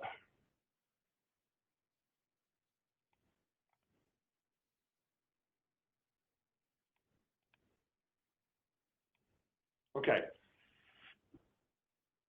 We know that our seniors and all seniors in the class of 2020, for that matter, have missed out on key events that serve as the cornerstone for completing their high school career, and this includes their graduation ceremony.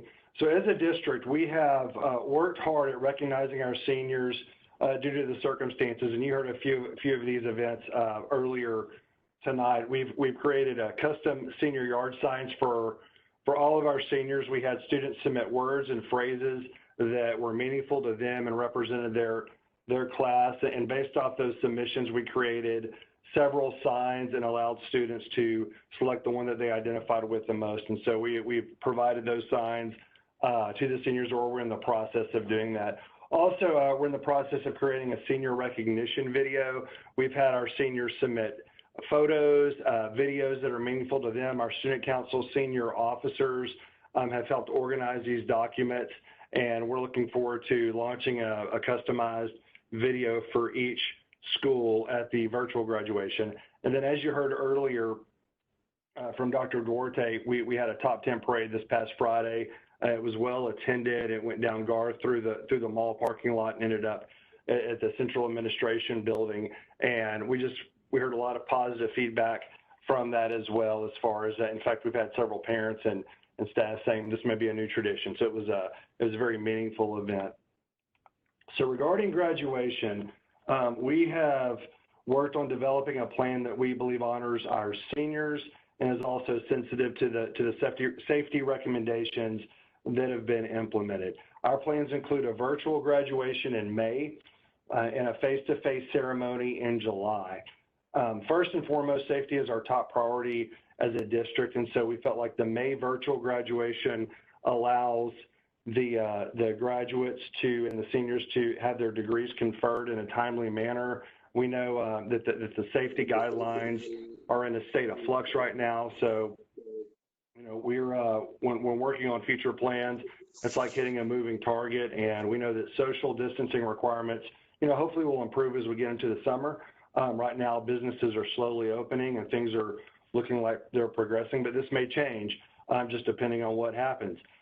So we are working on a face-to-face ceremony in July, hoping that the safety precautions are more conducive at that time. We met with our senior officers a while back, and they expressed an interest to walk across the stage and to receive a diploma, so they made that clear. And we also put out a survey to all of our seniors, and we had over 1,000 seniors respond to that survey, so we had a very good response rate. And about 70% of those students expressed a strong interest in having a face-to-face ceremony in July, walking across the stage when it becomes safe to do so. About 20 to 30% would not be able to attend a summer event either because of they're going to the military, they're serving in the armed forces, they have work requirements at that point, or possibly summer school at their university. And so we want to make sure we honor all of our graduates in May, and then also have a face-to-face ceremony for those who can attend. A couple of details regarding the virtual graduation. We're trying to include as many of the traditional components as possible. Students are able to submit a personal picture along with their senior portrait that we have, as well as 2 quotes that will be portrayed on their senior slide when we call their name for the virtual graduation. One quote is about their plans after high school, and another quote is regarding their favorite memory in high school. We also will record senior speeches and then also have a recognition video, as mentioned before, for each high school. For viewing and interaction plans,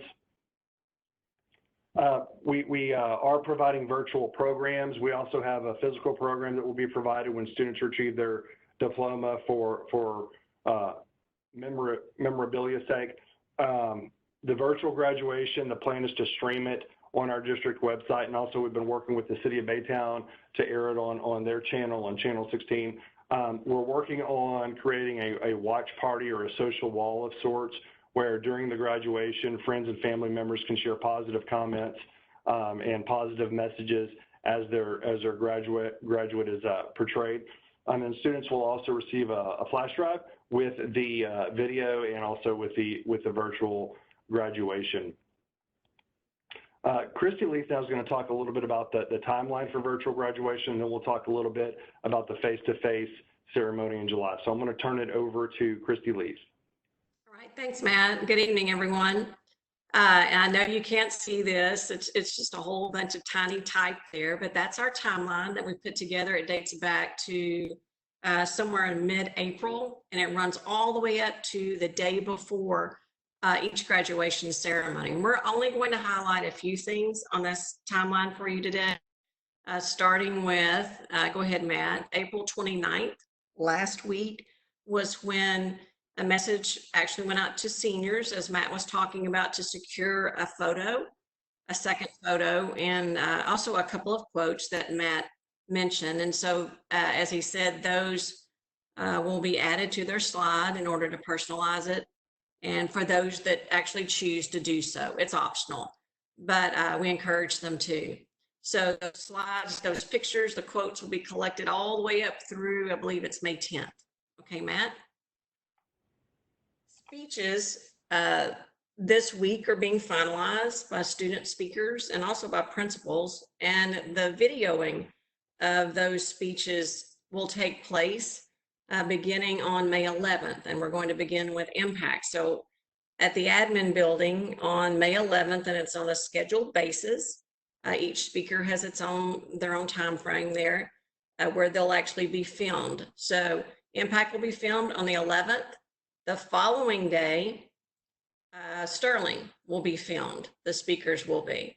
And what happens at the same time is the fact that while Sterling speakers are being filmed, the videos from the previous day from Impact are being edited and spliced together to create what we're calling part 1. And this process actually repeats itself all the way down through the 14th with each campus. Proofing will occur when all those videos are placed together, actually on the 15th, no, the 18th, I'm sorry. So if we can go to the next slide. And then the following week, on the 19th, that's when we will receive from the campuses the graduate slides. There's a principal designee who's actually collecting that information and placing on each graduate slide. We're calling that part 2, just for this sake, and as far as the timeline is concerned. And so we'll be putting together part 1, part 2, to where we actually have the final graduation ceremony, and then a proofing will take place. And that same process will occur with Ross S. Sterling's, GCM's, and Robert E. Lee's ceremony. All right, Matt? Okay, and last, we did want to touch base on tentative plans. Includes a ceremony. We're looking at Star Wars Stadium at this point, where we can provide a processional for the seniors and also enable the students to walk across the stage and receive a diploma, as of course they want to do. We know that future circumstances will determine specific plans for this event, but pending that things get better and we're able to gather in larger crowds and we're able to avoid the giant hornets that are coming, we're looking forward to definitely having a face-to-face ceremony for our seniors. And I think that the last point we want to make is our intention is to honor our graduates as much as possible while ensuring the safety of our staff and students and families. And so we're looking forward to the virtual graduation in May and also the face-to-face ceremony in July. And that's our presentation. We'll be happy to answer any questions. Anybody have any questions?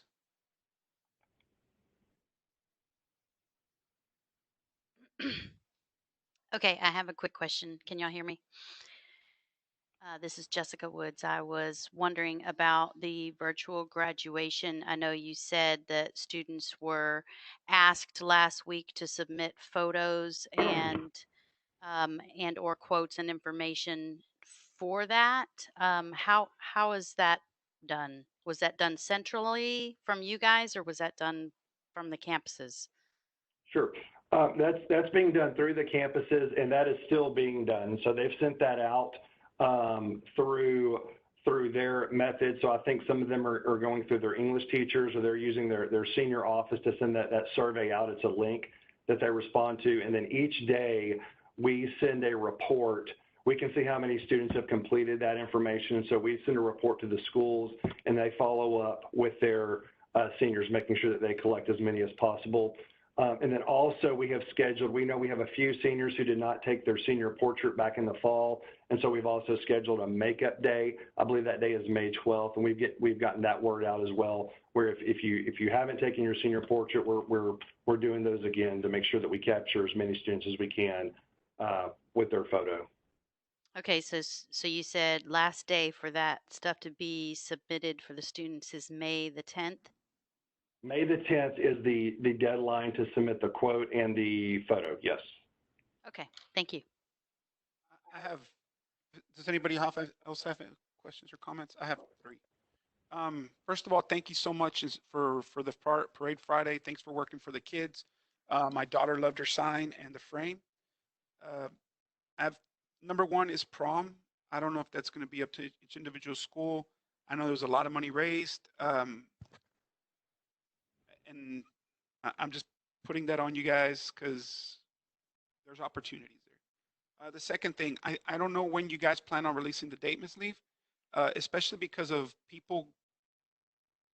If this thing gets lifted, when it gets lifted, I have a feeling it'll probably be sooner than later.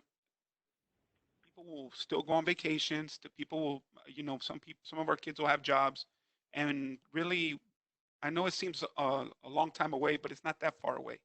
So if we can get that date released, I know some of the school districts have already released their dates, and I understand tentative. I totally get that. But if you guys can maybe move a little quicker on releasing that date, the sooner the better, just so because of family planning. The third thing, do y'all have an idea when you're going to release that date? Yeah, I can tell you. I'm sorry. Reserve the place. I'm just saying we don't have to reserve the place, so. Yeah, we met with the schools and solicited their responses, and we know the week that we're looking at, and so I think it's a matter of meeting tomorrow or later this week to nail down the days and the times. We have a good idea of what we want to do, but we're working on a few small things. But we pretty much know which time frame we're looking at in July, so we can get that to you very soon in the next few days. We're not ready to release that week yet, I guess. Well, I can tell you that week. We're looking at the week of. It's looking like July 16th, 17th during that time. Okay, thank you. It's a Thursday and Friday. Okay, great. The last thing I have is I'm asking the question because somebody on social media contacted me in regards to this. The military kids.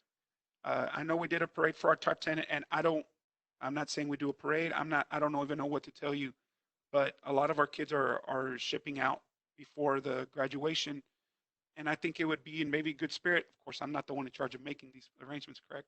But it would be in great spirit of doing something for our kids that are going off and serving our military and to serve our country. So that's just a little seed. That's all I have to say about that. I just think it would be a great thing for us to honor our kids that are going to go in to serve our country. Thank you so much for the hard work that you guys have done. Thank you guys. I think the staff and the administration at the high schools. I really want to thank the teachers, because the teachers have been on our kids and they've been at the cap and ground give outs, and they were here And it's so great to see their faces, the teachers and the kids' faces. And I know as a parent, I'm very, very happy with all the work that you guys have done. Thank you so much. Thank you. And we'll be glad to do, I love the idea on the military, so we'll start working on something with that. Thank you, sir. All right, awesome. Next, we're on consideration of, action items. The first one being junior high number 6. I make a motion. Okay. I'd like to make a motion that we named junior high number 6 E.F. Green, Eddie Frank Green Junior High. I second that motion. Okay. I have a motion by Mr. Sampson, second by Mr. Carter. Any discussion? Okay, having none. All in favor, except for Mr. Sampson, you can say aye, Mr. Sampson. All in favor, please raise your right hand. Aye. Okay, motion passes 7-4, 0 against. Once again, I just want to make a comment that, first of all, thanking everybody who called in and stuff, but really thanking Baytown. We have a huge binder of names that were suggested, and I really, really want to thank the community for doing this. And you know, at the end of the day, this shows the care and the love that we have for Baytown and for education, and everybody who submitted a name and everybody who wrote a letter and everybody who just talked about it, whether it be on Facebook or at the water cooler, the virtual water cooler. Thank you so much for taking the time and working on this. So next we have consent agenda.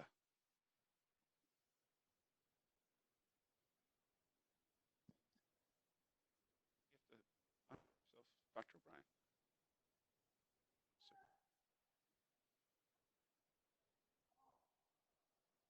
Are we going to read them off? Sir?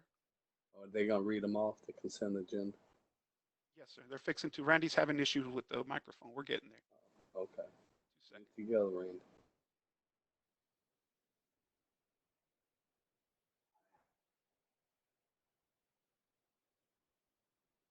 Check.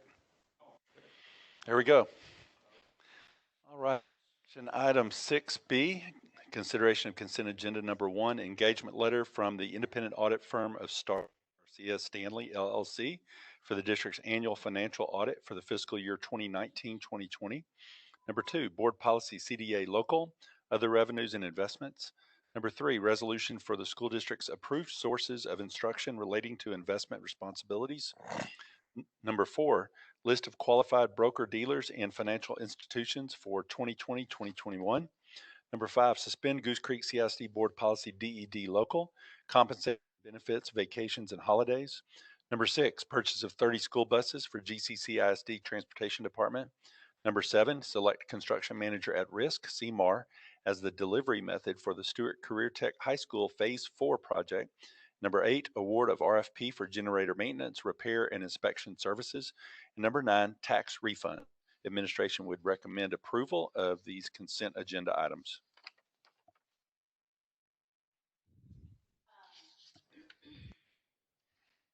Question on the, just a question on the buses. Didn't we just buy buses like last year? I'm mistaken. No, yes, sir, you're correct. We have a series of buses being purchased throughout the 2019 bond. And they're being bought in stages and series, yes, sir. Okay, it was part of the bond that was voted on. Yes, sir. Okay. There was another one right before you, and I lost track of it. Well, if I can't remember, I might as well just let it go. I have a question about one. Please just clarify a little bit on the one on consideration to suspend Goose Creek CISD policy. Number 5, is that what you're asking about?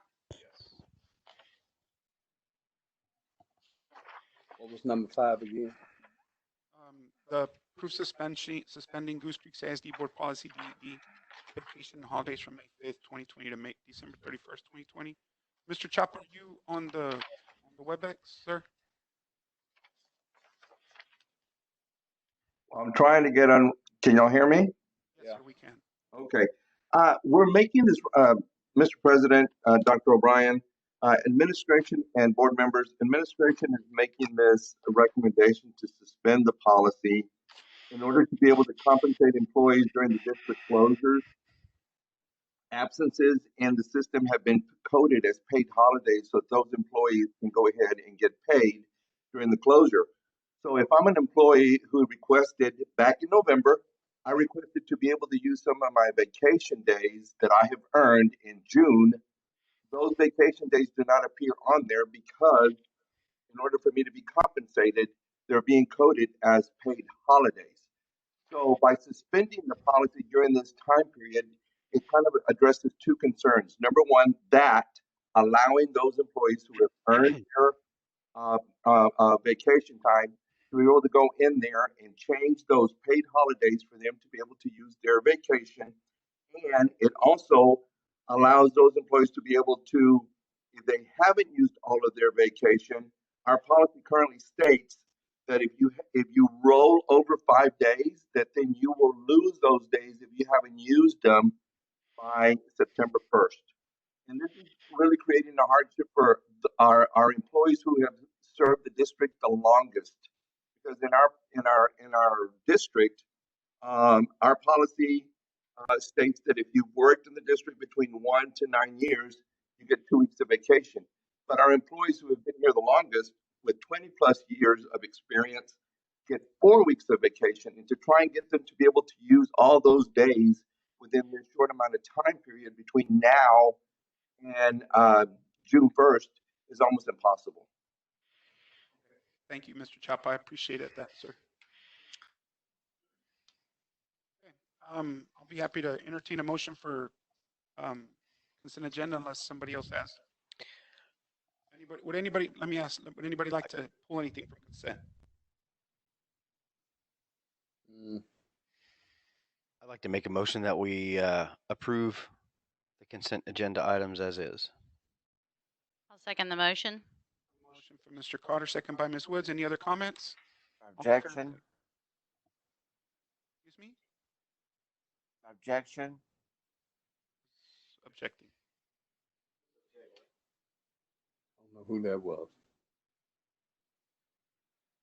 Well, how could two schools be named after the same? Say that again?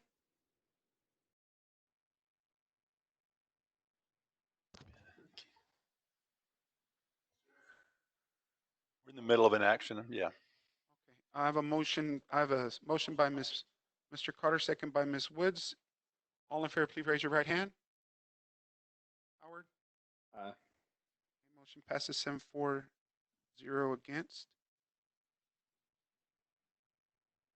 We have, know who that was, Mr. Flood? Sharon.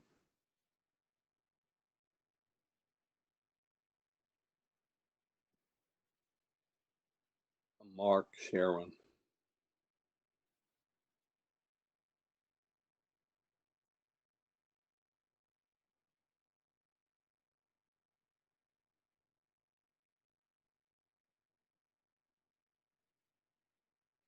I'm sorry, but whoever spoke, unless you signed up to speak, can't speak during the meeting. I apologize for that.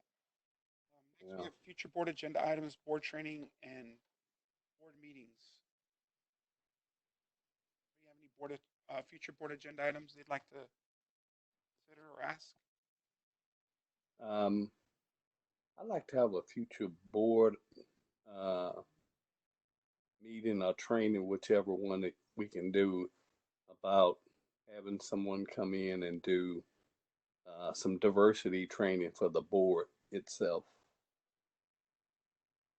That would be under training or yeah, training. We discuss it on the next board meeting about and have administration find someone who can come in and do training with us. we have board training on diversity. Mm-hmm. I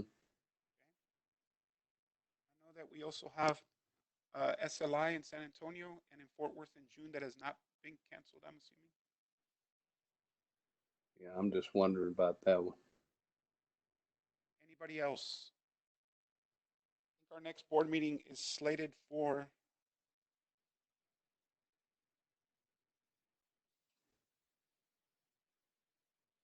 May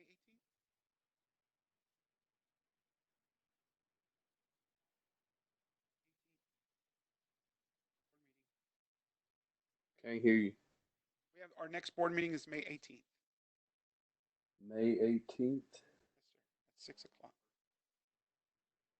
Okay. Is that a regular meeting or a workshop? It's regular. Thank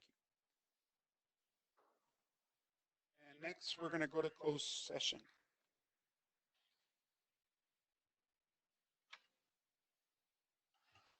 Okay, the board will not recess into closed session pursuant to the following sections of the Texas Open Meetings Act. Texas Government Code Section 551, 071, 072, 073, 074, 075, 076, 082, 083, 084, and 087. No action will be taken as the board is in closed meeting at 8:09 p.m. Thank you. Time is 9:22. Board is reconvening into open session. No decisions were made while we're in closed session. Dr. O'Brien. I have administration will be recommending that you approve the elections as presented. Was that, your microphone's not on. Are we just doing elections or resignations as well? I can make the recommendation for both if you'd like. That would be Honorable. Recommend that we approve elections, accept resignations and retirements as presented.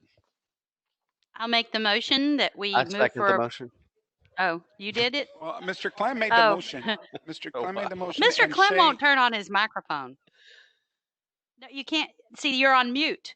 Click that mute button. Now unmute on this. There you are. There you are. Are you making the motion, Mr. I Clem? hear you. So moved.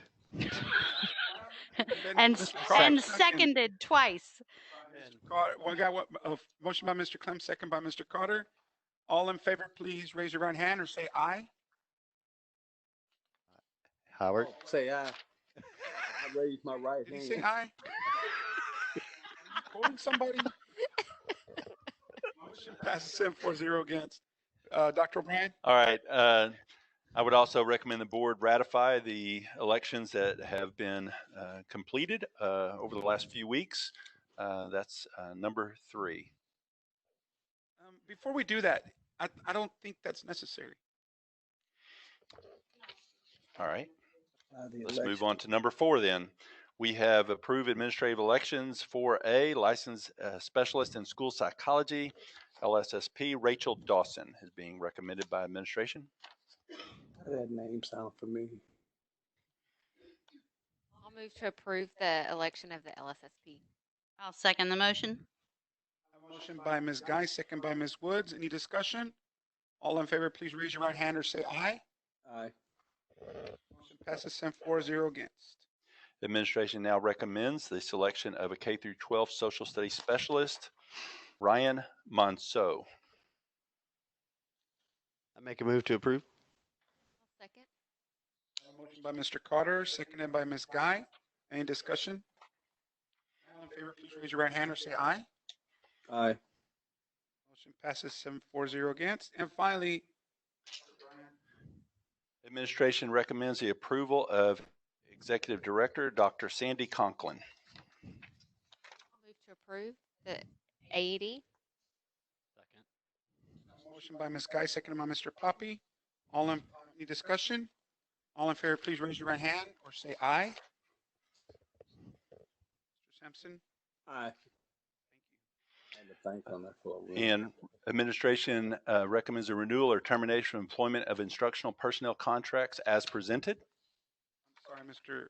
O'Brien, Dr. O'Brien, I needed to say that the last motion passed 7-4-0 against. Okay, we have a motion for number 5. I move to approve. Motion by Ms. Wood, second by Ms. Guy. Any discussion? Yes. What was that again? I didn't get it. That was the. Dr. O'Brien? That's the renewal or termination of employment of instructional personnel contracts at the end of the board book. Those are teacher contracts, Mr. Sampson. All the teachers were recommended for renewal or termination as presented. Okay. Now, how does that fit into the ones that we voted on or as a renewal last? Those were administrators. These are teachers. Okay. Totally different. Okay. Okay. This is the final group that we're recommending for the upcoming year. Okay. I didn't see those, but okay, let's go. Any other questions or discussion? I have a motion by Ms. Wood, second by Ms. Guy. All in favor, please raise your right hand or say aye. Aye. Motion passes 7-4, against. Administration would recommend that the board would consider and take possible action regarding the probationary contract of Amber Wright, Stephanie Ramirez, and Vaughn Ayers as presented. I move to approve. Second. I have a motion by Mr. Klim, second by Ms. Poppy. Any discussion? All in favor, please raise your right hand or say aye. Abstain. 6-4, against, and 1 abstention. And number Finally- 7, administration withdraws as we received a resignation. All right, we'll haven't completed the posted agenda. This meeting is finished at 9:20 p.m. Have a beautiful day, and we'll see you in 2 weeks.